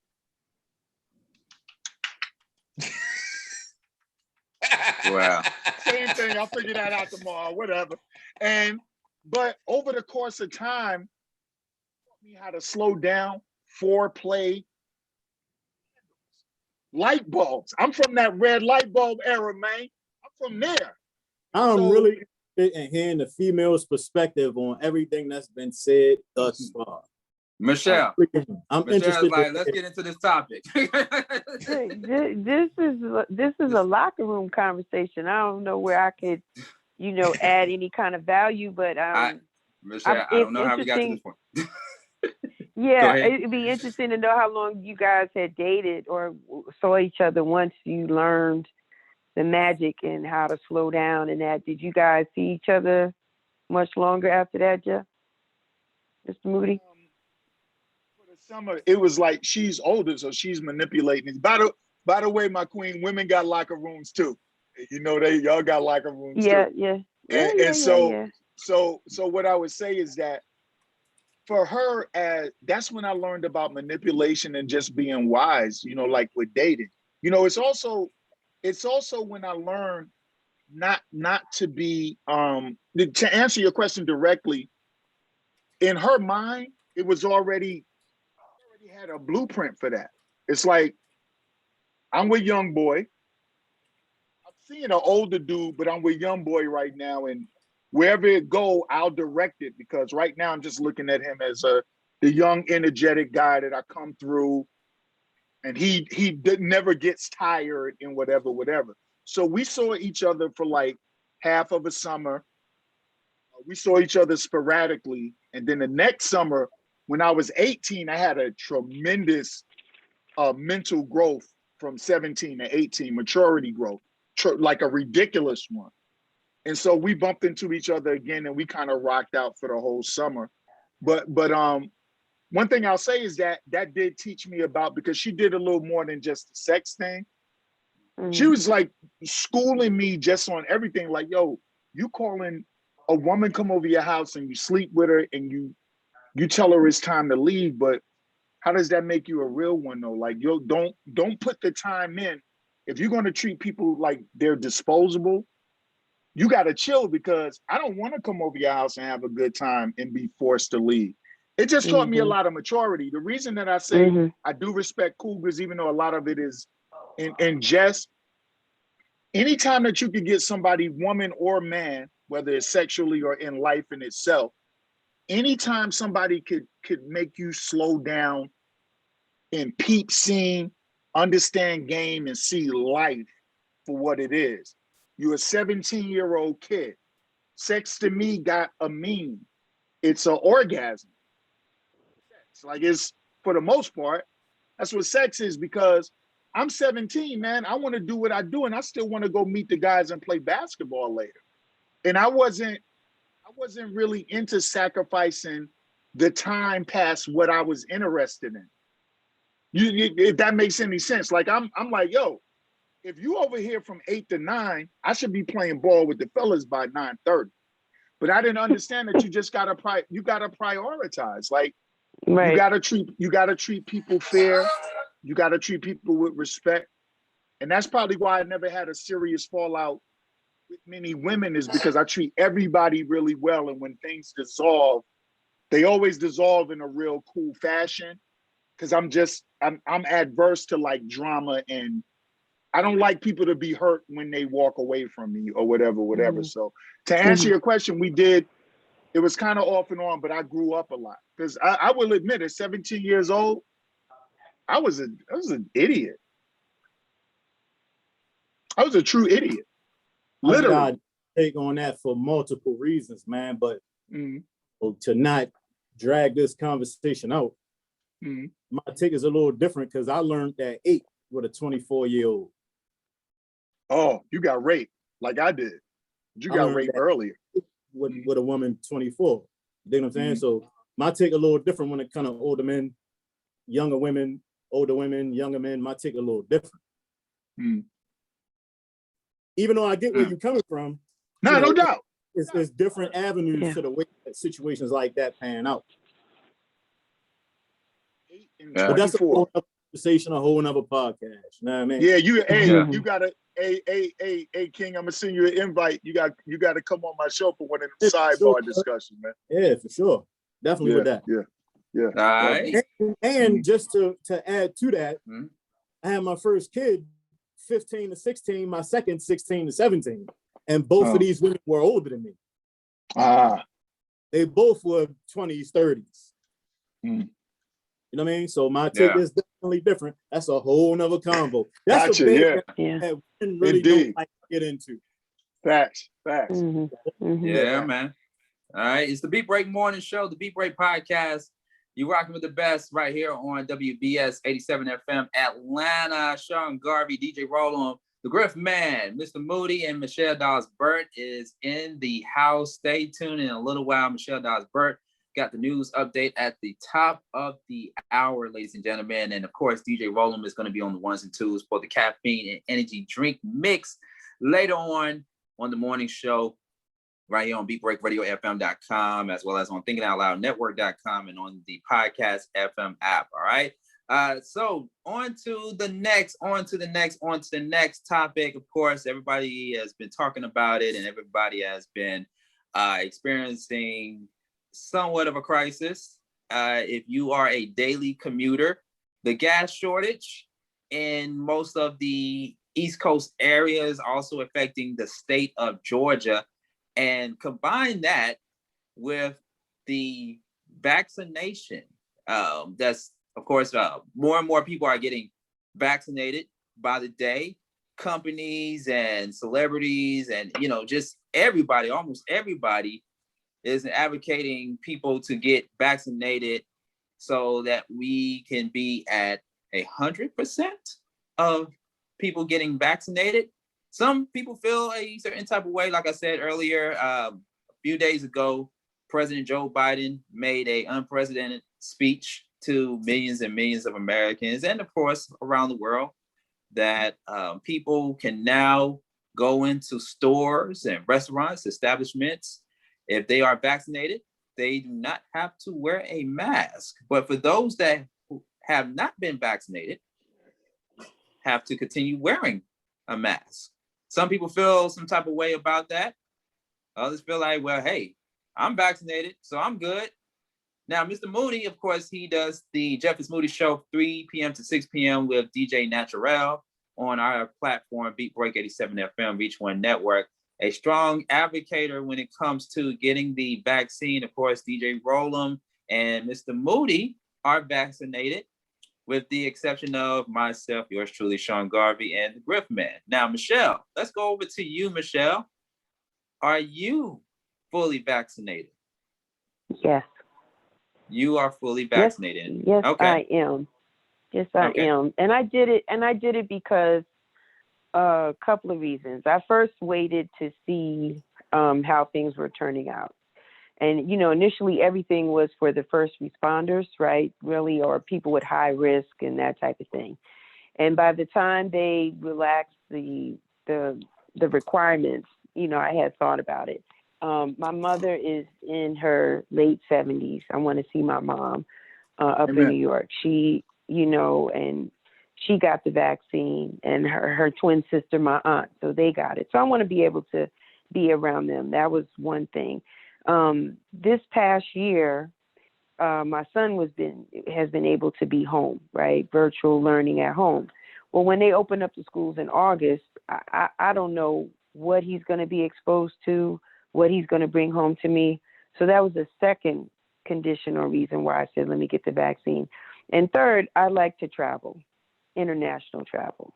And so I didn't want to travel somewhere and come back and have to be quarantined or detained. Listen, I just want to show you my vaccination card and keep it pushing. Like, but I don't tell people, like, I don't think it's something you wear on a badge for me. Like, I don't need to tell you.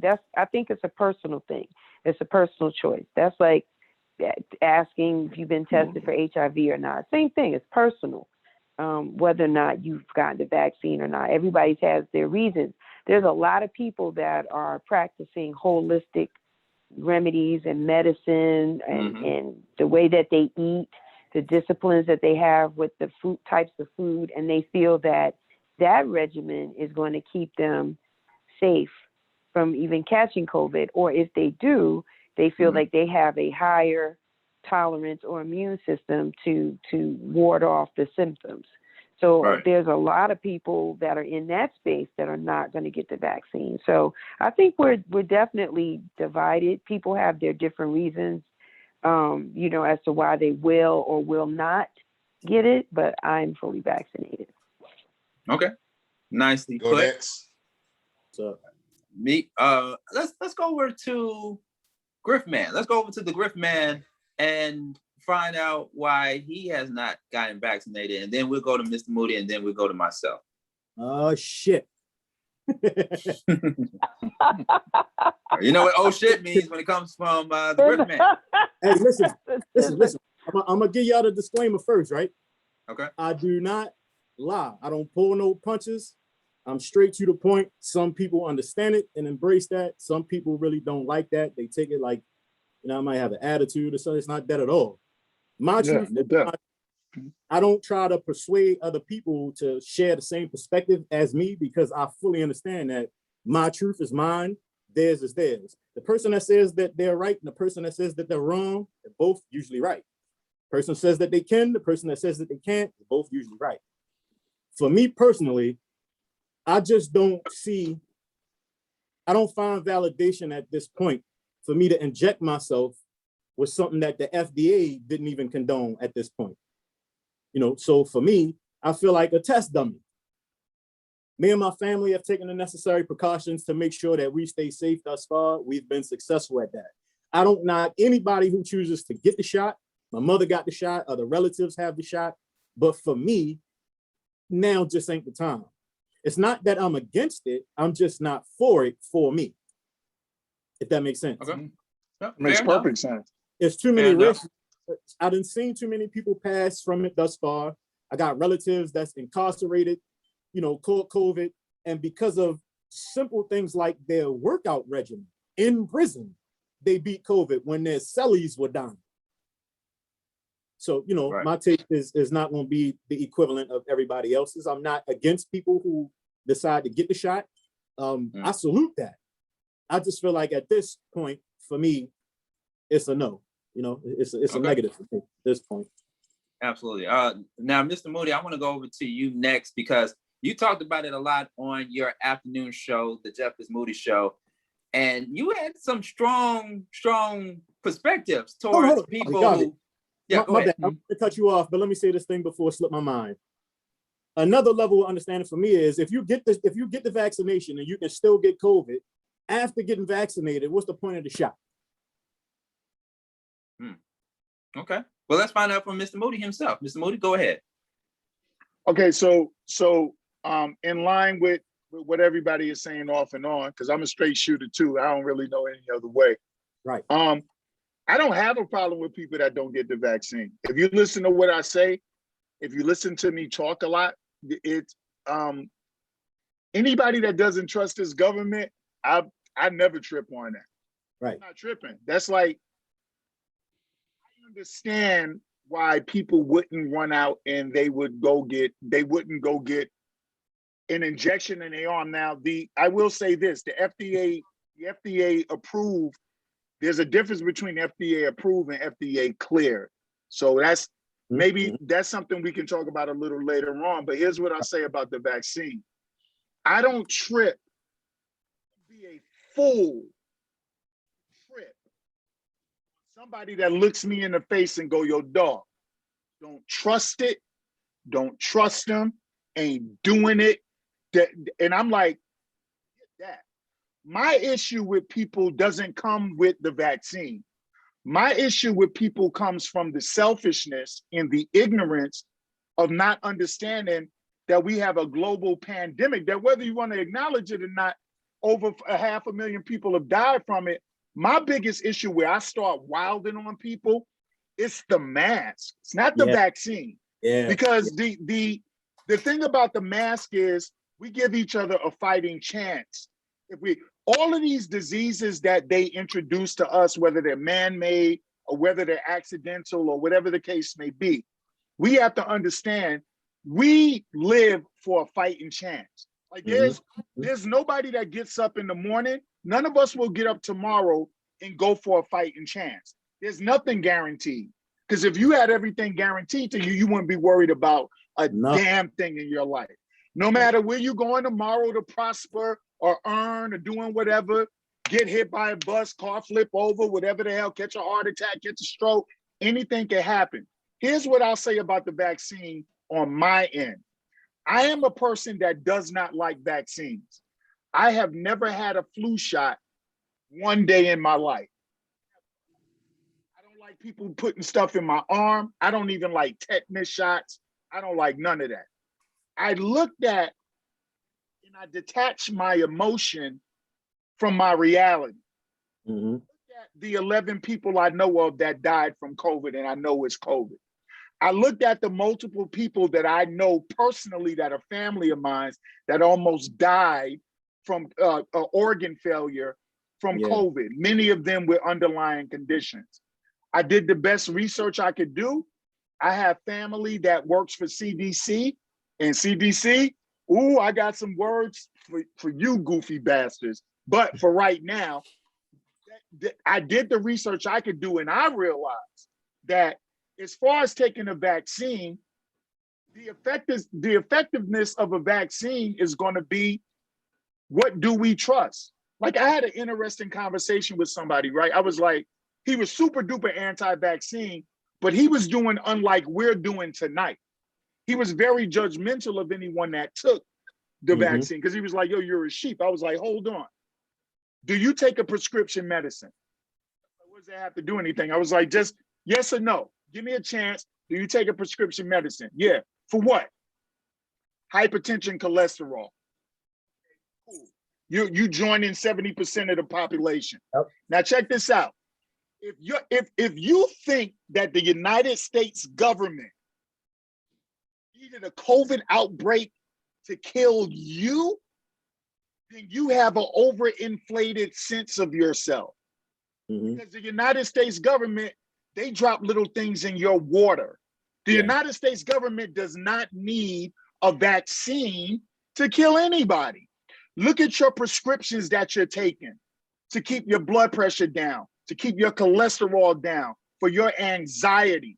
If this government wants to get you, they will. It doesn't take anything like a virus. This outbreak, real. It was global. It is not it has nothing to do with the overabundance of colorism. Black people are always targeted everywhere, but COVID hit everybody. They're not telling Black people alone to go get vaccinated.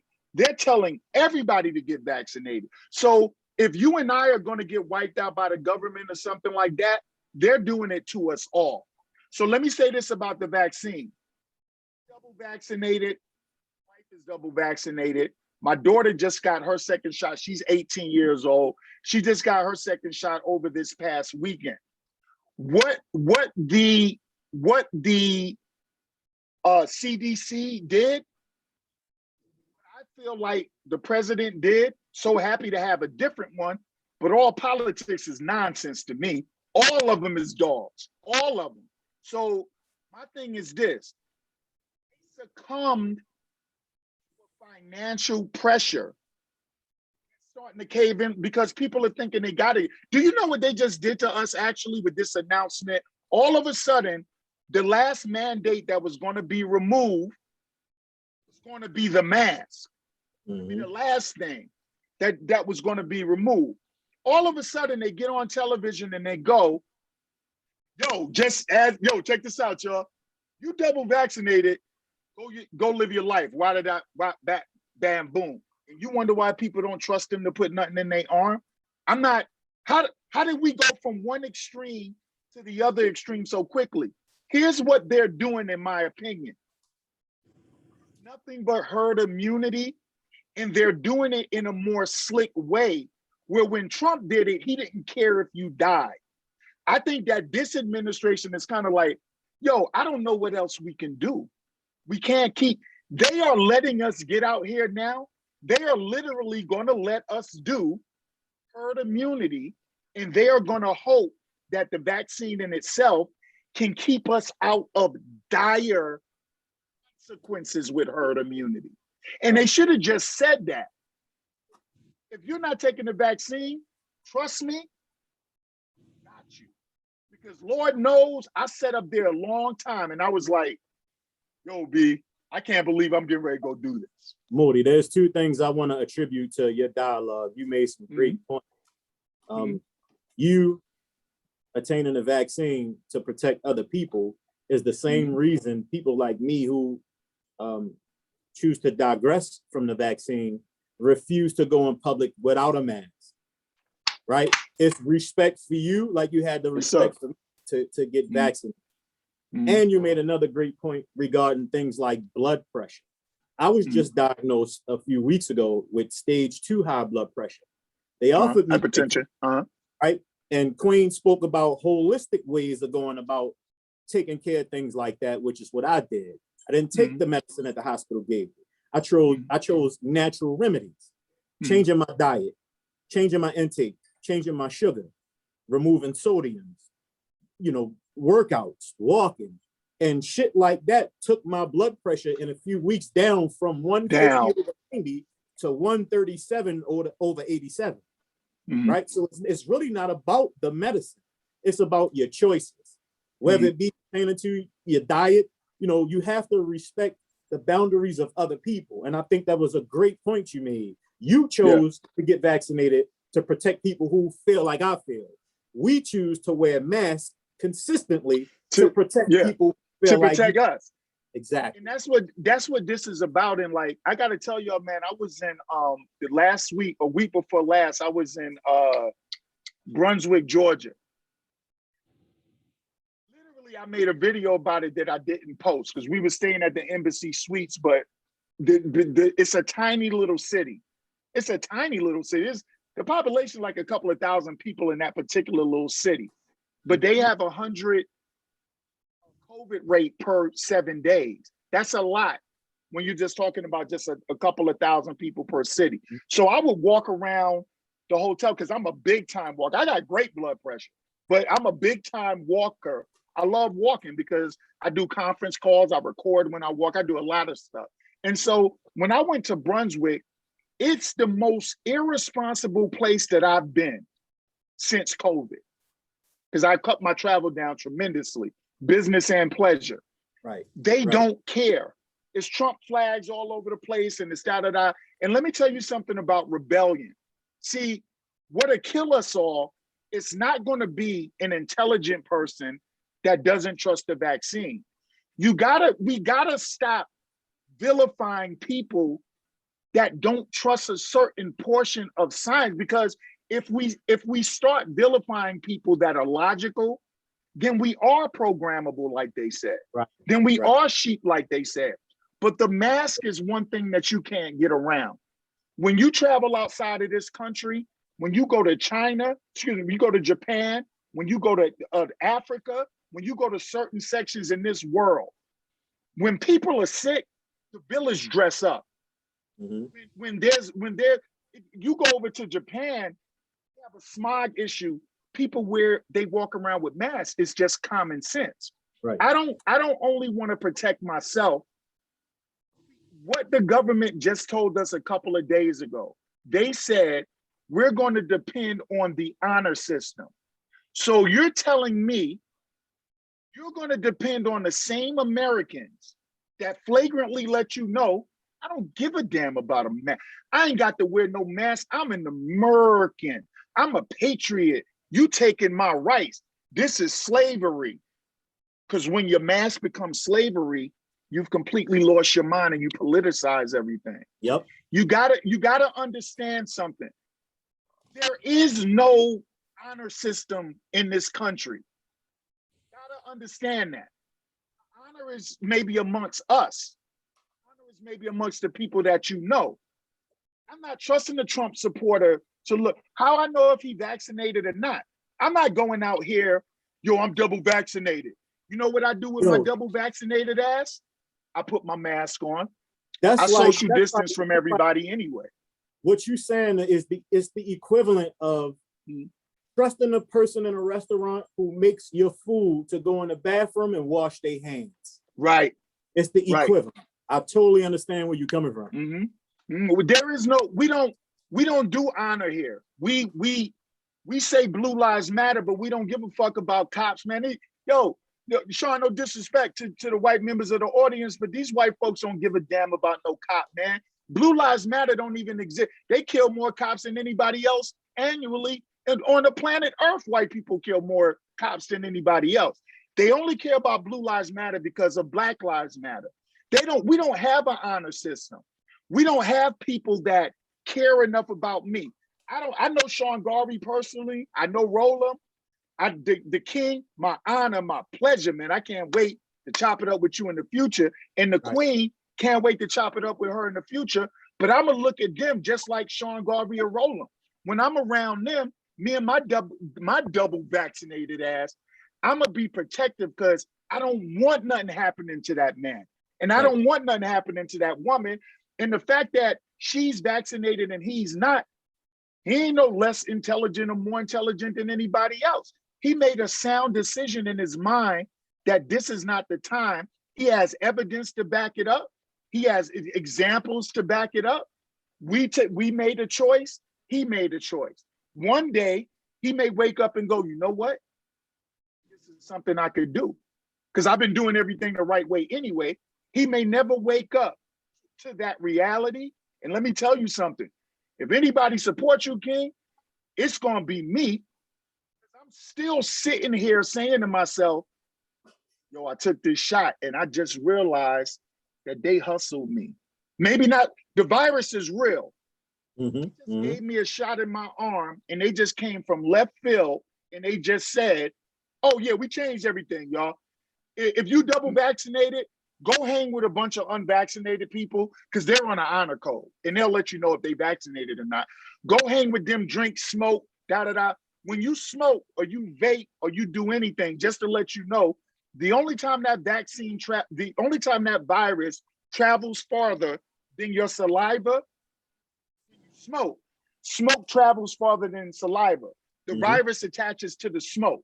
So if I'm going to go to a bar and I'm going to be around a bunch of people that are willy-nilly, and I'm sitting up here like a dummy because I think I'm double. You could get a flu shot and you could put on a condom and have a baby or catch HIV. There's nothing guaranteed in this world. So Sean Garvey, my stance on that is the same. I detest people. I have gotten in fist fights.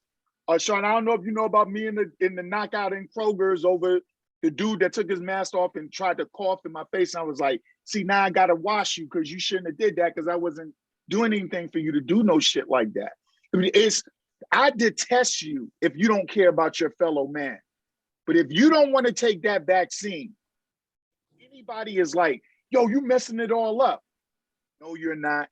You're taking your time and you're trying to figure out how in the hell you get a vaccine that somebody told me it's going to take a minute for us to get this thing, and then on the very next breath, they told me to go hang out.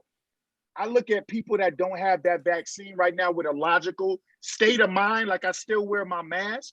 I look at people like that as hyper intelligent over a lot of people that just blindly ran out.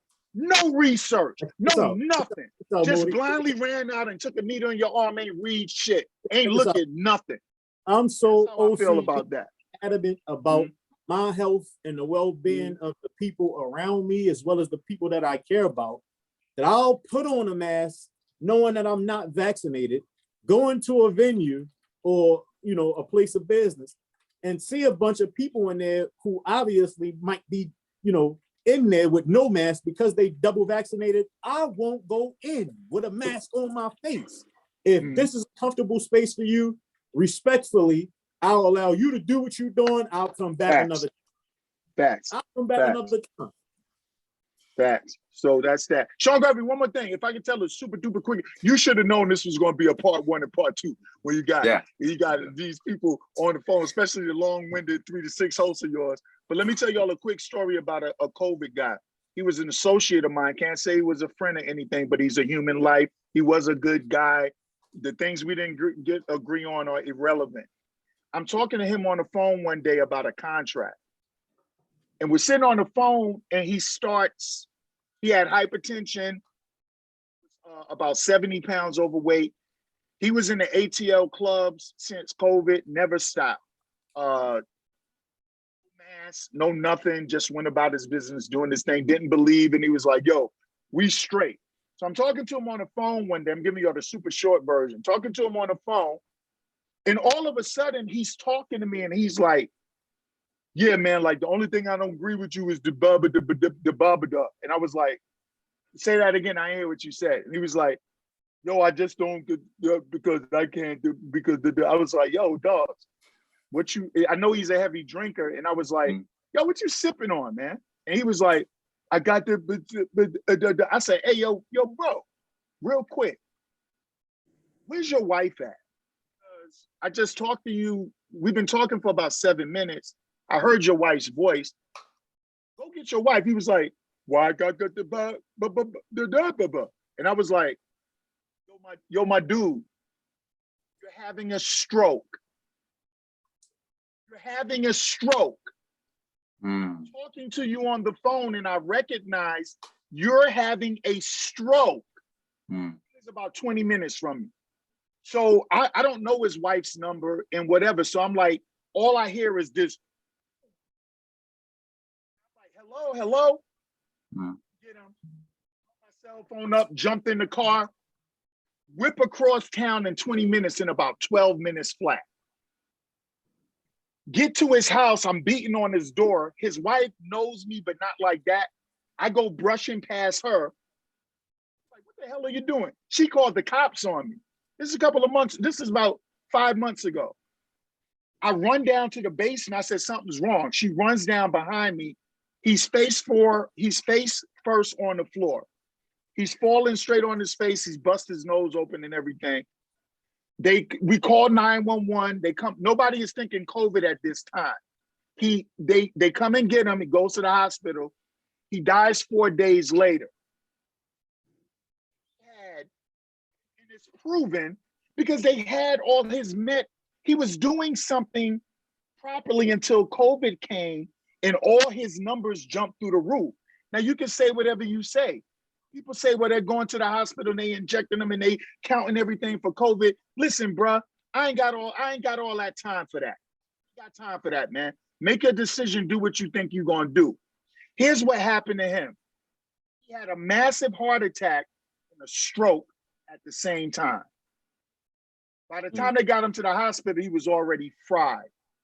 They found out that he had all of his blood levels was off since COVID came from his last doctor's appointments where they was trying to get his numbers down a little bit.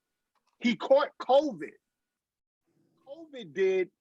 They ran wild on his liver and his kidney and his body reacted. He had a monumental failure. That man died and left behind kids, and he left behind a wife. And it was don't tell me about masking. Don't tell me about nothing. Listen, if you don't care for yourself, you got to care for something else. But if you don't take that needle, always keep an ear to you in case you find something out later that I should have been wise enough to wait for whatever. And that man died from ignoring. And I'm gonna tell y'all, you can still die because we still doing 30,000 cases a day in the United States of America. Man, listen, even to add to that, I'm just speaking in terms of Black males at this point. We don't consider ourselves enough to first and foremost be aware of our own health. We hate doctors. Ooh, that's another podcast. So it can kill us before we can paying attention to our well-being. Yes, sir. It's something that we got to do better at from the jump. From the jump. Sean Garvey. We agree with man. It's real talk. Yeah. Mr. Sean Garvey, let's hear your view of why you're not taking the vaccine. Sorry, we Roland. can't. We ran out of time. We're running out of time. Part two, Sean Garvey, cut part 2. Yeah, it's gonna have to be a part 2 to this shit, for sure. For sure. Queen, I feel bad. The queen, she dropped jewels every time she spoke. Where's the queen, y'all? I'm here. Queen Michelle. Okay. I'm still here. Michelle's listening. To give you a quick version before we close out the show. And I can give you my quick version too. Mine could be less than 3 minutes. Guaranteed. The quick version is that for me, I do not feel comfortable with the government's interference into dictating what I should put in my body. And I'm going to leave that in part 2 of the podcast. DJ Roll. Right. And here's mine. Reason why I got it and my son got it because I got tired of my son getting sick when he attends school, because schools are going to reopen fully. And when he was at his old school, he got strep throat for 4 years. That don't make any damn sense. I got strep throat once. How the hell he got it 4 or 5 times? He knew the symptoms of it. So I knew how to get him vaccinated. And one of the reasons why I'm going to get into it is that I had COVID back in February. Right. I personally had. And I got to take care of my mother. I'm a caretaker. So I cannot play around with that. I had to get the shot to make sure, because she got hers and all that stuff. And basically my immediate family has got the vaccine and all that. So I had to get it and all that stuff. So I'm not going to go into more further than that. That's how I feel about it. When we get back from part 2, Sean Garvey, I know you knew this was going to be a 2-parter, but let me just say, when you do your part 2, please somebody write down. I'll write it down if I remember. We want to talk about what the government mandates. Government mandating, hey brother, if you got insurance, if you got a driver's license, government mandate a bunch of stuff for you. It's not just what you put in your arm. The government mandate a bunch of stuff. And I always tell people, we're going to be half or we're going to be full with what we allow the government to mandate. Because by that simple standard, that means every Trump supporter that said, I ain't going to let the government tell me to put on a mask. I would think that if the government can't mandate anything for you, that means all the Trump supporters should now, in defiance, start putting their mask on. Wouldn't that be lovely? Because the government mandates almost every aspect of your life. You work hard and you pay more taxes than you're supposed to by law, and they mandate that, because if you reject it, your ass will go to jail or you'll get audited. So I think what they mandate should be a discussion in the next show as well. Hey, Michelle and Mr. Moody, it's been a pleasure meeting both of you today. And same here, absolutely. Likewise. It's a different type of commitment, man to man. Man, how you reach this point, and I wish you nothing but success in the future in your endeavors and your relationship, man. Yeah, that's dope. Yeah. Thank you. Yo, same to you. Yeah. Thank you. Queen, you're awesome. Yep. And I'm sorry we talked so much. Sean Garvey knew. I thought he was gonna cut. I thought he was gonna kick me off. I was off for maybe 5 I was minutes. Drunk again. I don't know. Mr. Moody, where can people follow you, man? Hey, listen, family. Listen, y'all. If you want a dose of right here on beatbreakradio.fm.com. 3 to 6 p.m. Eastern Standard Time, man. Brand new show every Monday. Every once in a while, I give y'all a replay because I have to. But a brand new show every Monday. We replay that show Tuesday through Friday in real time, 3 to 6 p.m. on beatbreakradio.fm.com. Please, family, remember to download that Anchor FM app. When you go to beatbreakradio.com, go to your upper right-hand side and get that Anchor FM app because we're trying to build that up. It's a beautiful app to grow the brand. You guys can find me. If you want what you heard tonight with a lot more curse words, then I'm your show. I'm the 3 to 6 p.m. ride. We got 2 hours of pure, unadulterated talk. We don't do a lot of celebrity meat riding. We talk a lot about us. We talk a lot about serious news, funny news, motivation. We talk a lot about a lot of things. And then we got an hour of music by DJ Naturel, y'all. Some of the dopest playlists that you've heard from 5 to 6 p.m. Come check me out, family. 3 to 6 p.m., adult only. If you're not built, adult language, not your show.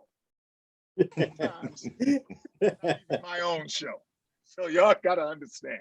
When I can offend myself, I know I can offend anybody else. So if y'all want that raw doggy, y'all come check me out 3 to 6 p.m. Eastern Standard Time on beatbreakradiofm.com, y'all. And thank you, Sean Garvey. Thank you, everyone. Yeah, no problem, man. You always spam here to the platform, man. You are no stranger. Hey, the Griff, man, a part of our family as well, too, man. Where can people follow you, Griff, man? I'm gonna keep it simple for y'all. I'm on every social media platform, Twitter, Instagram, TikTok, Facebook. But if you want to find it in one place, if you want to consolidate where you have to search, www.wolfpackent.biz. That's WOLFPACKENT.biz. If you're looking for merch, if you're looking for interviews, if you're looking to do business, if you're looking for my social media platforms, you can find everything there. Wolfpackent.biz. Yeah, nice. And once again, Michelle Dawes-Burt, she will be on in just a few minutes once again with the news update, the Beat Break Morning News in just a few moments. But in the meantime, Michelle Dawes-Burt, where can people follow you? Oh, they can find me everywhere. I too am on all the social media platforms as Real Chicks Rock. And we have our show here with you guys on 2 o'clock every Sunday, where we talk about Real Chicks Rock presents Real Discussions. So I'm happy to be a part of the family. Hey. Check out the website, realchicksrock.com. We got some merch out there too. So follow us, subscribe, like, and rate, and leave comments. We'd love to hear what you got to say. Absolutely. Yeah, thank you. 2 p.m. That's right, Michelle Dawes-Burt, as well as with the Beat Break News every other hour on our platform, Beat Break 87 FM. DJ Roland, where can people follow you? I'm not on much as media as everybody else. I'm on the 3 main platforms: Facebook, Twitter, and Instagram. Always follow me at DJ Roland on Instagram, Twitter, and DJ Roland Townsend on Facebook. Yeah, and as for me, you can check me out on all social media platforms at Sean Garvey on Facebook, Sean Garvey ATL on Twitter, Instagram, at Beat Break Radio on all your social media. Don't forget to subscribe to our YouTube channel, Beat Break Radio, all in one word on YouTube. We are everywhere: Spotify, iHeart, Google Podcasts, under Reach One Network. And of course, I made the big announcement just a few days ago that we are officially on Roku TV, ladies and gentlemen. So you can download those Spotify, iHeart apps to your Roku TV and not only listen, but also watch us as well. I actually saw a previous clip of the Beat Break Morning Show on Roku TV, and it came out nice. Yeah, indeed. So, DJ Roland, we are going to need a break from all this heavy and deep discussion over the past 6 hours. Has it been 6 hours? It's like 6 hours. No, because it was such a great conversation. Contact with me, Mr. Moody, same thing. I look forward to doing business with you in the future, having these type of conversations. You know what I mean? Definitely. I look forward to it. Hey, Kid, I just feel like I feel like we're being low key dissed, you know, for being long-winded here. I feel a low key dissing going on. No, you're not. And you're not doing that, Mr. Moody. It should be. I knew it was serious when Roland said. No, but you know what? Sean Garvey. Roland was like, tell him to shut the hell up. Nah, shit, love. You just man. unedited. You just unedited yourself, Mr. Moody. No, but you always people them know the same thing, man. Anytime the boys see me, they know it's love, man. Yeah, you and Griff, they know. No, you and Griff gave me a great idea. You and Griff gave me a great idea, and I want to pitch it to both of you all off the air. Okay, all right. Yeah, you all gave me a great idea, and Michelle, thank you. Hey, fellas, I wanted to say this for the record. I think I'm the oldest one on the call. I'm the oldest one. I'm 53, but that doesn't mean I want anybody to slide in the DM. I heard somebody say, That was what's your me. DM? What's your DM again? What's your DM? I'm gonna just leave it right there. Sean, get us out of here. Take us out of here. Hold on, Sean. Oh no, we can't do it like that. Queen, first of all, you a black woman. So if you 53, you probably look like you 18 or 19 years old. I'm Second of all, for 38. if it makes you feel any better, I suck at social media so much. I just learned how to slide in a DM like 5 weeks ago. So you're safe from me. Oh my goodness. Oh my goodness. Oh my goodness. What's that? Yeah, baby. Wolfpack ENT.biz. We here for all the smoke. Yeah. There you go. All right. I gotta get my closeout theme song, ladies and gentlemen, here. But yeah, like I said, stay tuned for the DJ. Oh, there we go. Sounds so nice. Don't you agree? DJ Roland, caffeine energy drink mix coming up in just a few moments. And I guess tomorrow or the next day, we'll do a part two. We'll do a part two of the discussion on the vaccination and the gas shortage. All right. Nice. Do a part two on that, ladies and gentlemen. Stay tuned. Caffeine energy drink mix right after the top of the news with Michelle Dawes-Burt and much more coming up right here on the Beat Break Morning Show, the Beat Break Podcast. Yeah. Look, man, thank you, everyone. Oh, thank you, man. Hey, salute. Salute. Awesome.